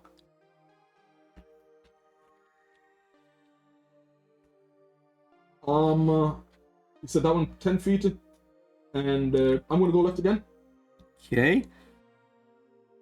You head left 5 feet, Uh-huh. and then you turn left again, go another 10 feet, Mm-hmm.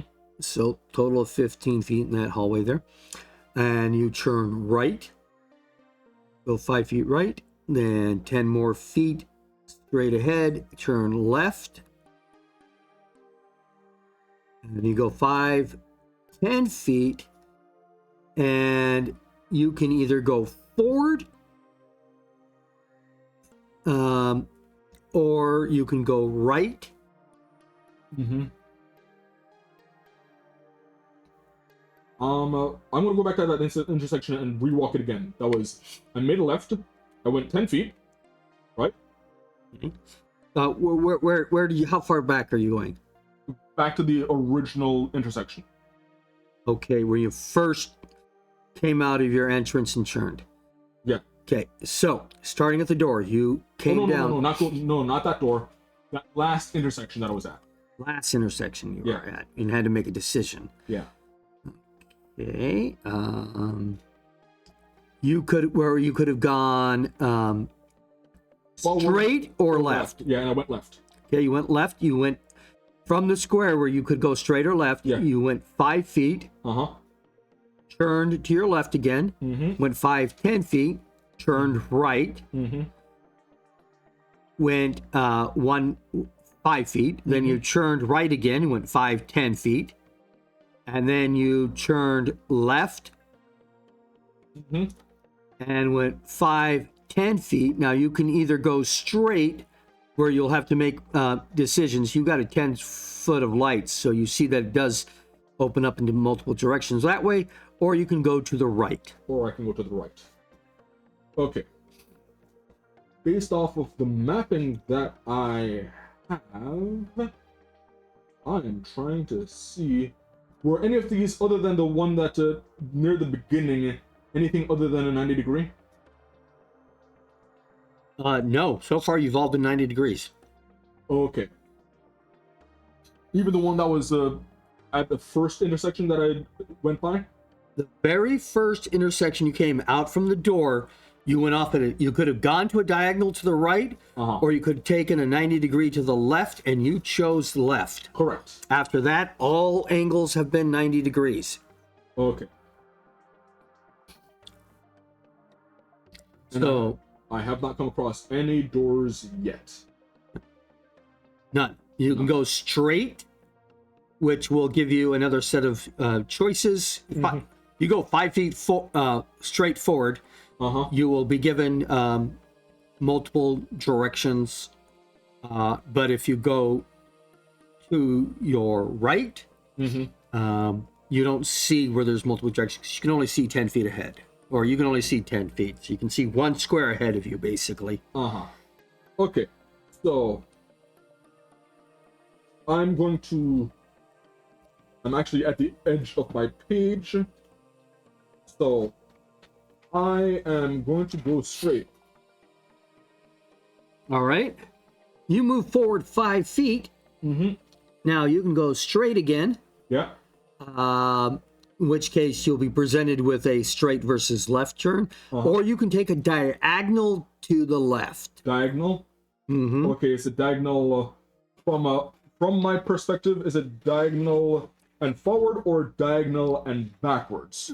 As you're facing forward, it's diagonal and behind you. Diagonal and behind me. Okay.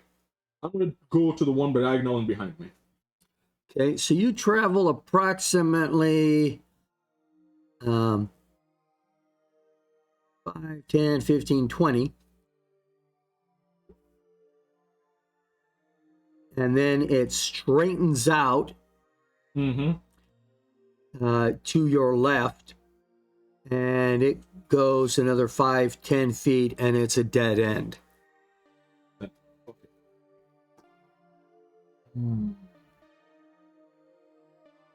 There. Okay. That means that I just backtrack to that last one, and then I go straight. Backtrack to the last intersection, and go straight. All right, so you had okay, so you go move forward 5 feet. You can now go left or straight. Going left. 5, 10, 15 feet, dead end, come back. Going straight. Going straight. Go up forward 5 feet. Go to the right 5 feet. Left 5 feet. You can now go straight or left. Straight or left. Okay.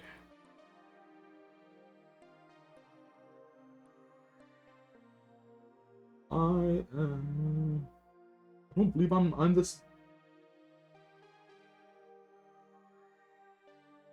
I still don't believe I'm on my map. Which is difficult. I'm going to go left. What card are you on? I'm still on Geraldine. Geraldine, what's the card number? D, E, Q, C, B, A? C. C, okay. Yeah. All right, you're going left? Yeah, I'm going left. By the way, I'm taking the old strategy of just pick one direction, keep to it. Oh, I understand it. Yeah. Okay, so you go left, and then you go left 5 feet. Yeah. Go right 5 feet. Go left 5 feet. Now you can either go left at a diagonal, which according to your facing would be going left up, or you can go right, and at the end of the right you kind of vaguely see that there is something there. Okay, I'm going to sneak towards the right. Okay, you go from where you're standing 10 feet and you come to a door. I'm going to try and open the door. Okay, you open the door. And what is the name on card D? I don't know. You have. Oh, I should just hand it to you. Yeah. You have found Scotty. I have found. That is the map that he has. Okay.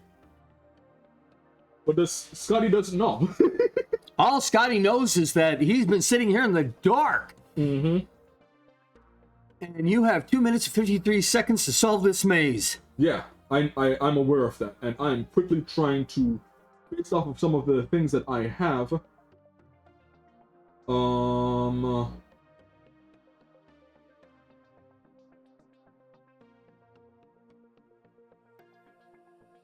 I don't think I'm on either of these maps. Because I'm looking for the diagonal to the left and then a dead end, and I'm not seeing it. But I'm going to grab Scotty. We're going to go together. And I'm guessing he was just in a 10-foot room? Yes. And it's offset to the left. Offset to the left. Yep. So it goes, you walk into the room and it would be, you'd walk in 5 feet, you can go 5 feet to the left, 5 feet forward, and there's that, 5 feet to your direct diagonal. Okay. So I'm going to count this one as an unfair for the time limit. yeah. Well, this is what I'm going to do. What are you going to do? We're going to grab him, and we're going to in hand run. We're going to keep on going lefts. Okay. All right, without mapping. Yeah, without mapping. Okay, so you go came back to the first intersection. You can go right up to him, and left on the diagonal. You go 5, 10, 15, and then left again. And basically, let me know Diagonal if I left. see anything other, that could possibly be a door at an intersection. Within 10 feet of me. All right, go straight. You can go right or left. Right goes at a diagonal. Left, Your left. go, yep. 5, 10. Go right, 5. Go right again for 5, 10. Diagonal, 10. And then up, you go left, whether you have a choice or not. Mm-hmm. You come down the intersection, you can go straight or left. You go left, it's a immediate dead end. Come back, you go straight or left. You go straight, and then you have 5 feet, and you must choose straight or left, and you choose left. You have to turn right, go down 10, turn left, go 5, turn left again, go up 10, dead end, come back down, ba ba ba ba ba ba ba ba, and you get back to where you had that other intersection. You go down straight. You can choose for 15 feet, choose right or left. You choose left.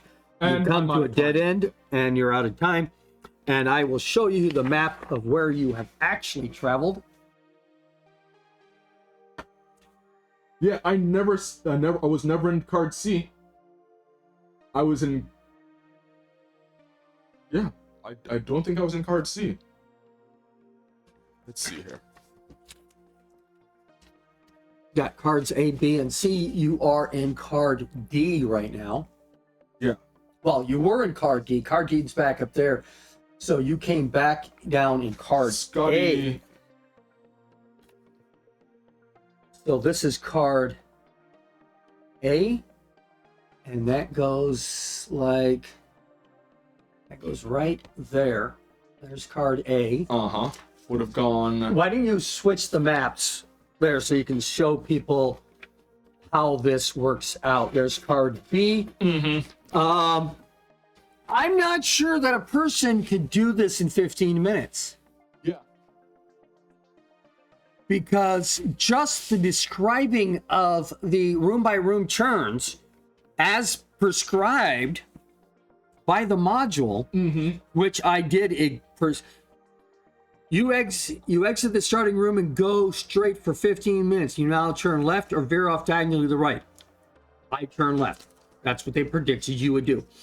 After 5 feet, you must turn right. After 5 more feet, you must turn left. After 15 feet, you may turn either left or right. I go right. After 10 feet, you must turn left. After 10 more feet, you can turn either right, left, or right. And that is how it's supposed to explain that. It's supposed to be the time it takes to travel. So you can go as fast as I can describe it. And even with you just running amok, you were not able to travel fast enough. Yeah. To get enough map pieces. And I'm not sure. I don't believe, I don't know if they play tested this. Now, the last one was my fault. Yeah. Because I didn't see the solution page, and I thought that part was completely unfair. And he might have been able to solve that one in time.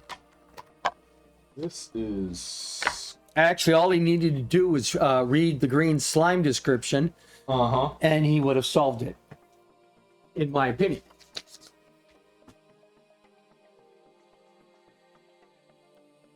And I am taking a look at this.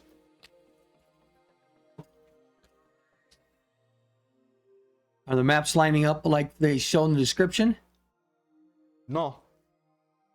Well, part of the problem is you have excess map. The squares are perfectly squared out, but some of the parts you'll never access because they're off the map. They're off the map. Well, look, you see how everything was squared, but they got the lines, the dark overlines? Show that map to the audience. Yeah. This is the map put together with all 4 segments, and the yellow is where he actually ran. Yeah.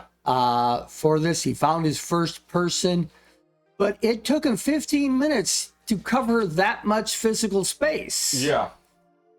And I'm trying to put it all together.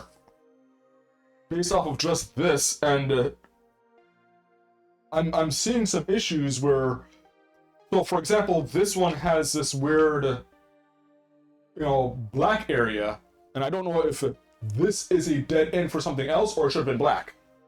Okay, that's C, right? That was C, yeah. Okay, so here, let me switch places with me for a moment. Let me show you how to put this together. Mm-hmm. All right. All right, so this is card C, which is actually, all right, put this up here like this, and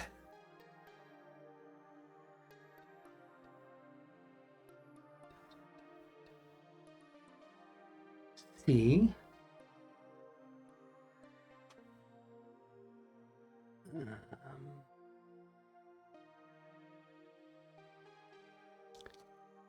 There. Okay, that goes like that, Okay. supposedly. Mm-hmm. That's what I figured.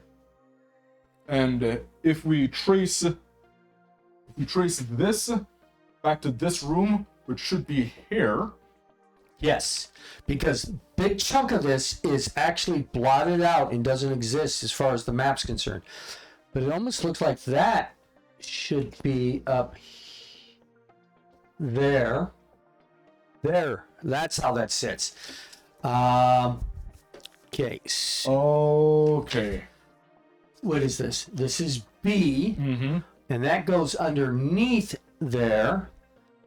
And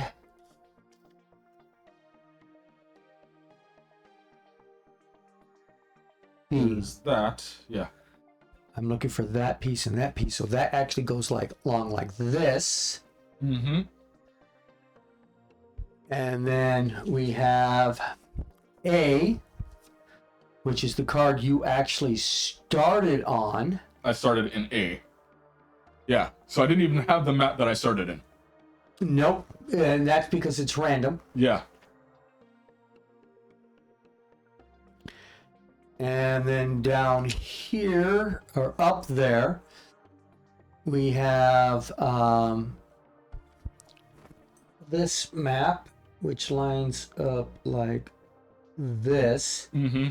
So you started here. Yeah. Went down here, came around, and finally got up there, came down here, and you came down here. You would have probably eventually found your way to this one and that one. Now, here's the fun part. Yeah. This right here is the answer to your puzzle. It's an arrow. Yeah, I kind of saw that. And then there's a secret door. You pass the secret door and go up the stairs. I'm curious to how they described this should have been solved. How is exactly what you were doing. There is no alternate solution. You run around to the rooms, get the rest of the maps. Once you have the map completed, you considered one. Well, once you identified that that's the exit. Yeah. Once you state that. Yeah, but I'd have to do a combination of mapping and running around frantically. Right. Because I'd have to be able to identify where I've gone and where I am. And I was identifying where I've gone, I couldn't identify where I was. Show us the pieces. Yeah. Can you move that camera I so can I try. can see that? Or is there something I can... I'll move. Yeah. And the maps, the pieces have unnecessary chunks of maze that don't connect to anything else. Yeah. So, while I think this is a really cool puzzle and definitely can be used in your standard Dungeons & Dragons campaign, Yeah. Those were the pieces. it is not... I don't think that you can run around this maze in 15 minutes. Yeah, there we go. Yeah, you can't.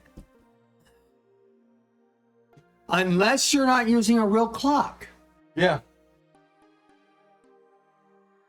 And I felt like I was doing And you're supposed to be using a real clock. Mm-hmm. And it specifically states in the module that the describing the turn-by-turn basis represents the actual travel time. Yeah. Talking through every twist and turn of the maze not only provides the player with a mental image of the route the PC is taking, but simulates the time it takes to traverse the unlit corridors. As the PCs have nothing with which to write down And this is the map I was making. Yeah. I wasn't trying to do anything elaborate. I was just like, okay, straight lines and decisions. Right. Now, that thing with the map you're drawing was cheating. It was? Yes, because the PCs have no equipment that's not given to them. You were not given pencil and paper. You were not given anything to map with. I allowed that because I knew this was going to be extra hard without it. Yeah. So the DM should not allow the players to make notes to themselves or draw out parts of the maze. They must work it out themselves by studying the positions on the maze map. The 4 mazes were made so that they can be connected together many different ways because of the symmetrical orientation of the 10 passages ways off of each card. Players may assume their cards must be aligned symmetrically as well. This, of course, is not the case. In addition to several short passages are repeated throughout one time in different parts of the maze, making it difficult for the players to find the exact location without all 4 of the cards. Yeah. Any PC who decides to split off the rest of the party and go alone and is in the dark is declared dead once he or she is out in the sight of the others. The victim of the tunnel wraith. After all the PCs were warned ahead of time that veering off alone and weaponless in the dark labyrinth would be inhabited by terrible monsters, not a wise move. If PCs fail to make out the maze within 15 minutes, the guild proctor finds them and leads them out. There's no tunnel wraith in the maze. Yeah.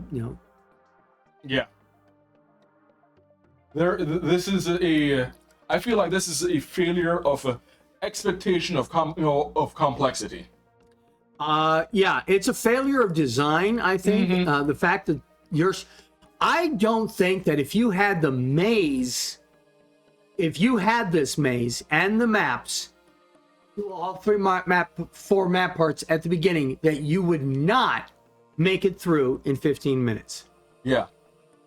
And honestly, if you're doing this a real life, full scale, given the maps, you would not have, and given all 4 of the maps, just not combined in the right order, you would not have made it through here in 15 minutes. Yeah. And honestly, if I wasn't, you said that I wasn't allowed to take anything in here, right? If I've been in enough situations where, how should I put it? I've had to figure out maps before, which is why I'm like, I'm choosing one direction. Only one time did I ever divert from, I go left. And that's when, I see a door. I go to the door, check it, and then I was going to go right back to where I was. Oh, look, it helped me that I diverted to that one door. I knew exactly where I was going to be. Okay. If I couldn't draw, you know what I was going to do? Because I chose the paladin for a reason. Why? Let my hands start bleeding and just marking the wall with my blood. Okay. Heal, blood. Heal, blood. Well, that would be casting a spell you weren't provided. Then I bite my finger and just do enough medicine checks to make sure I don't bleed out before I collapse. So let's go on to Axis and Allies. Yeah. Axis and Allies here is based on the old-fashioned board game originally done by Atlas. Is it Atlas Games? Axis and Allies. Yeah, but who's the company that did Axis and Allies first? Was it Atlas? It looks like it is Avalon Hill. Avalon Hill, that's the word. Yeah. Now, Avalon Hill churned down Dungeons and Dragons. Yeah. And then later, Wizards of the Coast got Dungeons and Dragons, but they also got Avalon Hill. And so they got the Axis and Allies board games. But then they decided to do a miniatures game. So the first one he's pulling out here is the D-Day miniatures. These were the ones with the airplanes that came in. I used these, of course, as for the miniature game itself, but I also used it for role-playing games like Twilight 2000, where modern tanks and airplanes were provided. So this first crate that he just opened has how many boxes? So 12. 2, 4, 6, 8, 10, 12. Yes. Okay. So these miniatures are here to represent, and there are maps. I don't know if there's any maps that will be in these boxes. But there is maps you can get to play on. This should be a combination of tanks and airplanes. There was a set that was tanks and other land vehicles, as well as ships. Oh, wait. So this will be ground vehicles, and there's... Now go ahead and open the Contested Skies Is that the other one? booster. Yep. Yeah. Okay.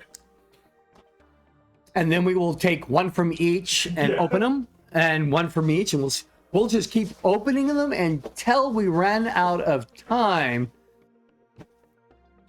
By the way, Hearth mentions that he used to solve mazes for fun that his childhood best friend would design. And honestly, I've done similar things to that.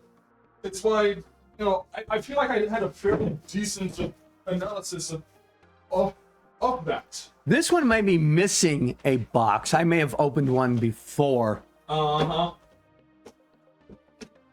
is there only 11 in this one? Let's see here. That's 9. It's only 10. So I've opened 2 boxes before. Shame. Hey, no shame in it. I used them for playing Axis and Allies, not Axis and Allies. So show the cover of those. And as you can see on the side art, there are land vehicles, personnel, and airplanes. There's another set that brings in ships. And I'm not sure how that works because of scaling. Yeah. But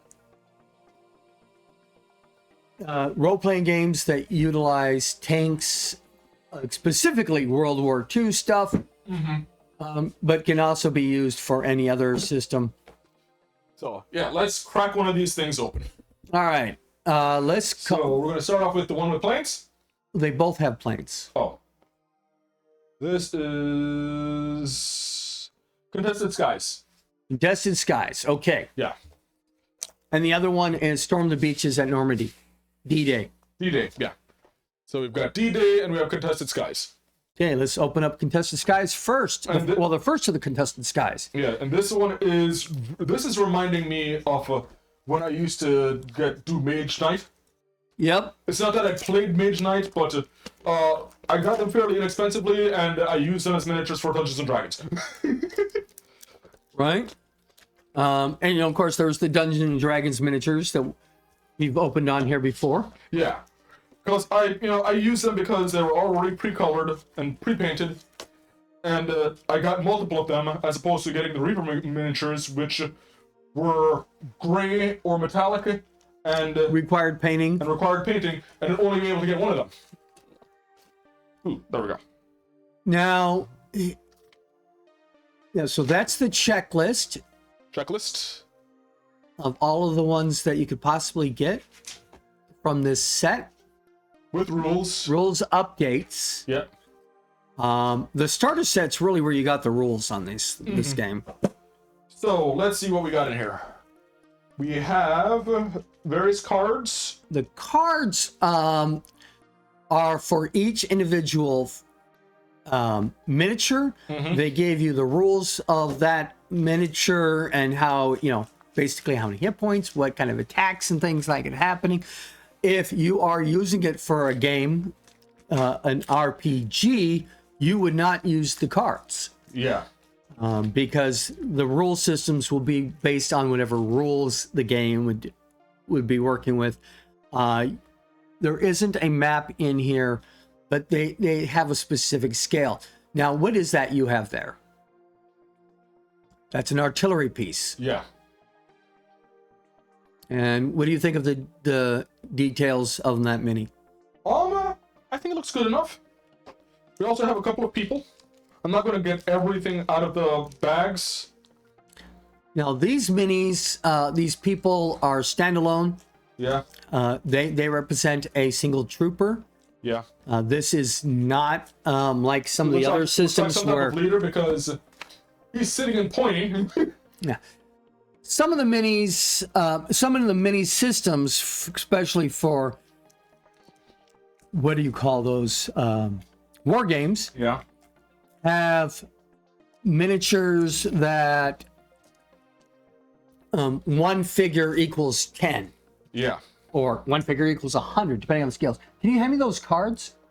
Absolutely. Here you go. Yeah, I'm going to, since you're not going to open every bag, I'm going to at least open this up and we can read. Because honestly, yeah, like these miniatures, some of the guys are interesting. The scale for D&Ds, they would all be gnomes. Yeah, they would all be gnomes. I feel like, getting to some of the big boys is honestly what I'd be interested in. I've seen enough people. Get me the tanks. Right. So I'm going to read through the cards for each one of these. See, here we go. That is the Black Panzer IV Weierblindwind, Germany. Mm-hmm. And by the way, it turns. So that's a Axis organization. Yeah. Some of the people we have were SS Stormtroopers and SNLF Fanatics, which was from Japan. And he's got a sword. Mm-hmm. Japan's Marine units, the Special Naval Landing Forces, SNLF, participated in many bloody battles, including the assault on Wake Island. So the cards give you the names of the vehicles and the people, SS Stormtroopers. There's a Quad 50. What are you holding right there? That's a universal carrier from the United Kingdom is what he's showing off right there. Mm-hmm. That first thing was a 17-pounder anti-tank gun from the United Kingdom. Mm-hmm. Did you pull out a Quad 50 yet? A Quad 50? I think that's this thing right here.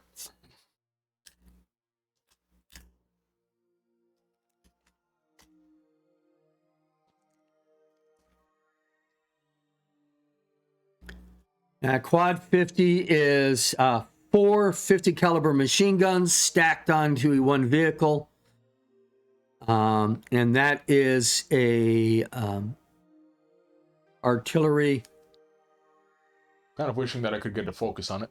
And it is United States. One of the figures that he didn't pull out, the first figure he pulled out was a bold captain from France.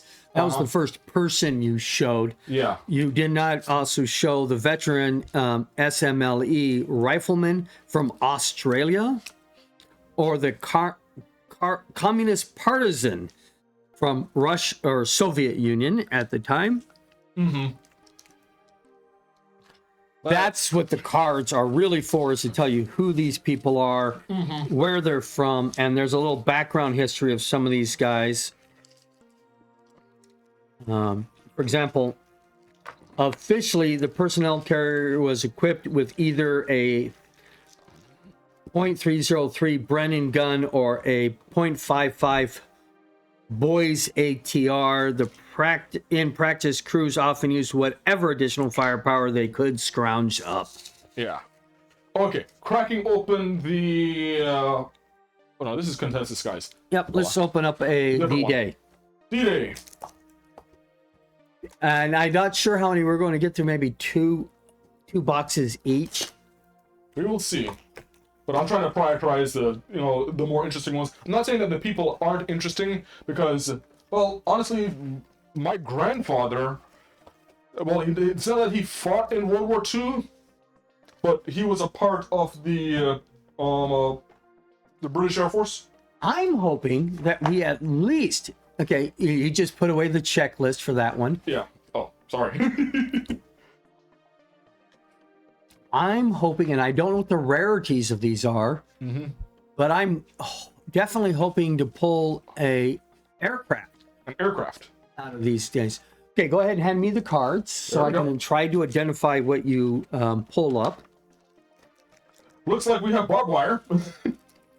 Really, just a stack of barbed wire. I think so. This looks like if I had to do barbed wire, this is how I'd do it. Okay, let's see if I can find that card.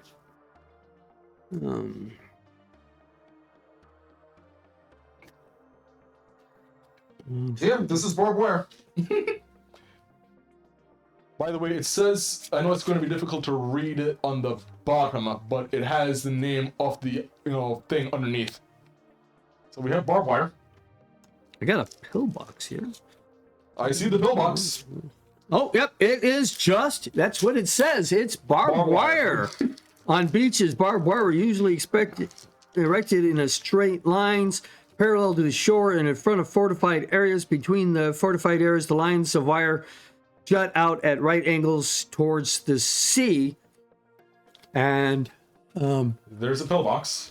pillbox. Now, pillbox is an assault on pillbox can be made in several ways, but these depend on the principles that if you are near enough to a pillbox, you can see inside the angle fire of its machine guns and be safe. It's a fortification, Yeah. obstacle fortification. That was an obstacle fortification for the barbed wire. Okay, we have another tank.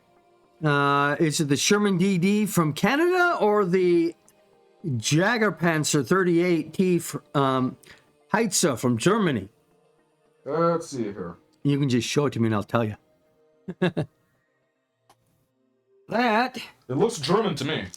no, that's the Canadian one. That's a Canadian? Yep. You could tell by the gun. Oh, okay.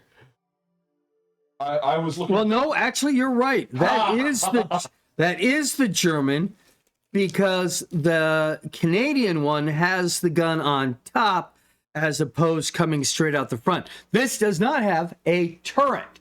So to change the direction that gun is facing, that tank had to change its direction. Yeah. I'm showing you up here by being able to identify tanks better than you. Yeah, you read the bottom. No, I didn't. Yeah, okay. I figured based off of the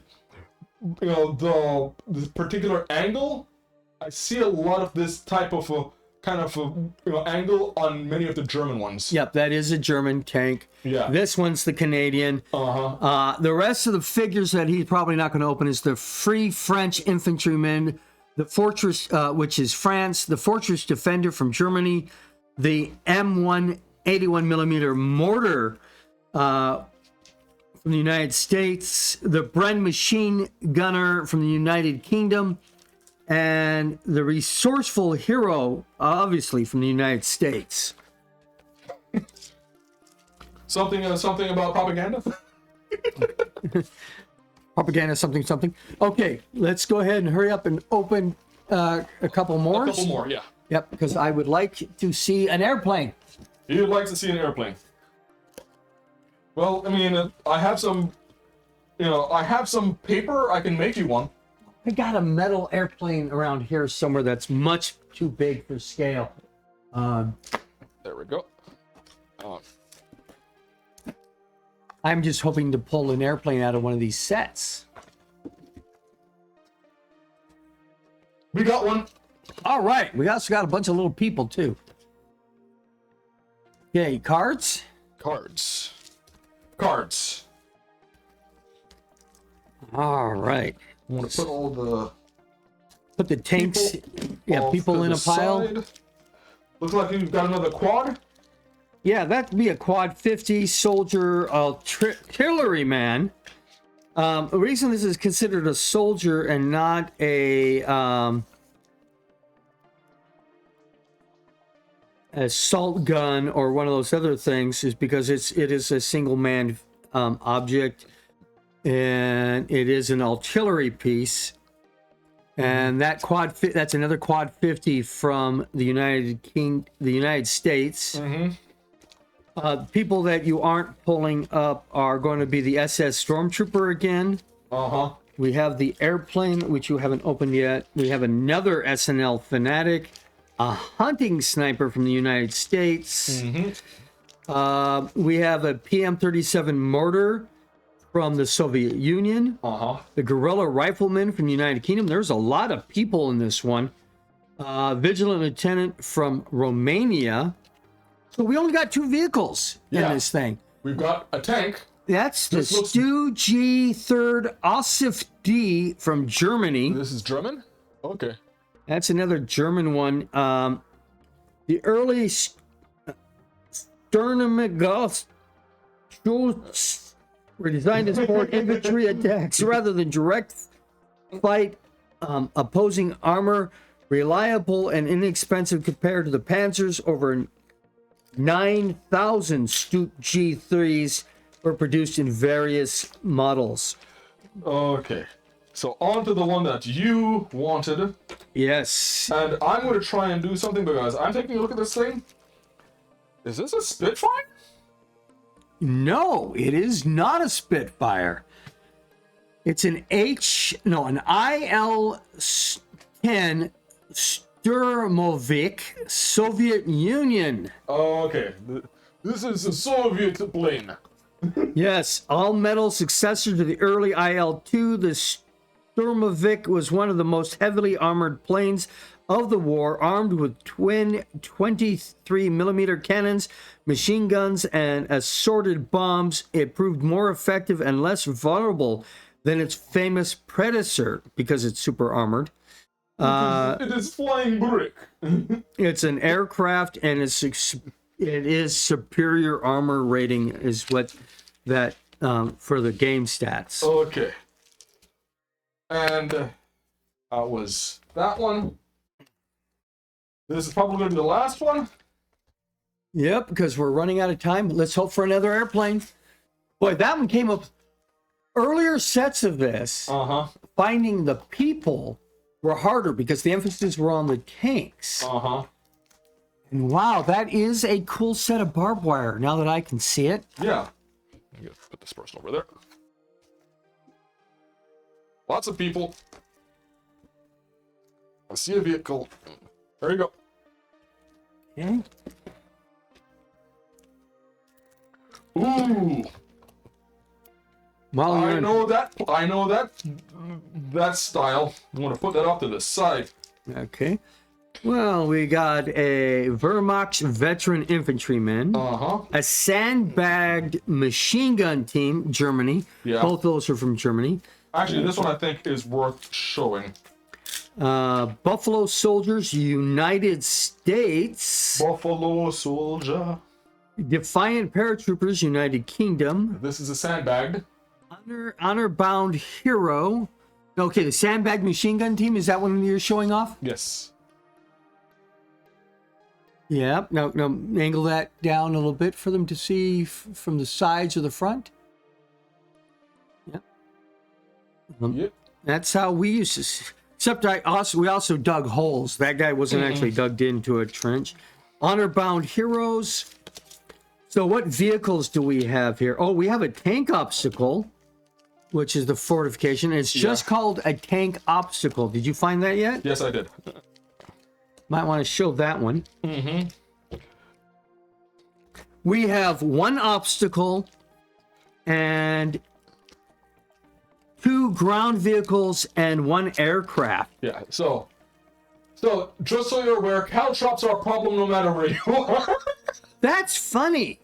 It is a tank obstacle. Vehicles German dragon teeth obstacles were deployed. This is the wrong card.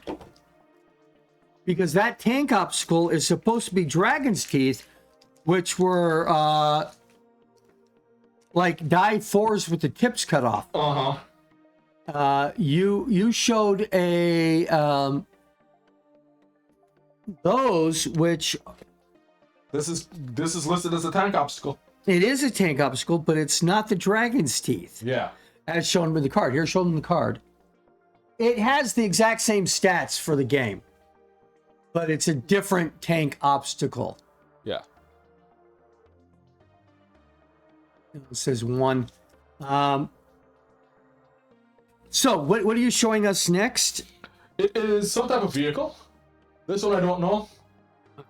Well, that is a tank-like vehicle, so that would be the SD KFZ 250 from Germany. Despite being relatively inexpensive to manufacture and maintain, Germany produced over 7,000 of these adaptable half tracks during the war. So that's got regular wheels up front and tank wheels in the back. See, this is weird because what you're describing, and I'm fairly certain it's this one, but what you're describing looks, could be mistaken for this one as well. Well, the other one is an M16 half track from the United States and looks more like a Jeep. Yeah, or truck. Yeah. Yeah. And M16 multiple GMC with quad 50 machine guns was known as the Chicago Piano and could fire over 400 rounds a minute at distance up to 4 miles. And last but not least, I do love this design. Yeah, that's the Lockheed P380G Lightning from the United States. Twin engines made the Lightning both a very stable flying platform and blistering fast. Yes. I do like the dynamic design of this. And I believe it was using machine guns. There we go. So, that was 4 of these. There's a lot more for us to go through. We may or may not open the others in the future. One is whether or not anybody else shows any interest. Yeah. In these particular ones. Primary reason for opening it today is because I had no new product. Okay. It's Christmas. I didn't even receive Dungeons and Dragons materials for Christmas. It's Yule. Yule passed. Yeah. I got some gifts for Yule. I got a... So basically, what you're saying is you did all of your unboxing under the tree. Yes. And I'm not going to blame you for that. Yeah. Well, I didn't get role-playing materials for the Yule part.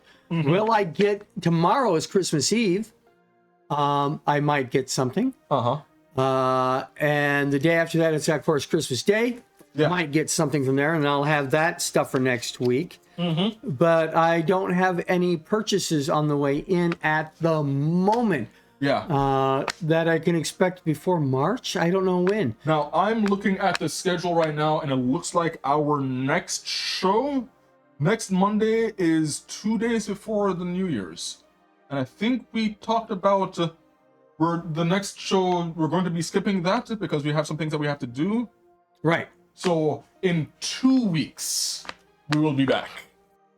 What day is that in 2 weeks? I think that's the 6th, but don't quote me on that yet. Yeah, that's going to be the 6th of January. 6th of January, I guarantee I will have some new product to show you. But we will always have these Axis and Allies minis until these 2 cases run out. Yeah. For the filler episodes. And I believe our plan is to try and be in the library by that time. Yes. Yeah. So we will see.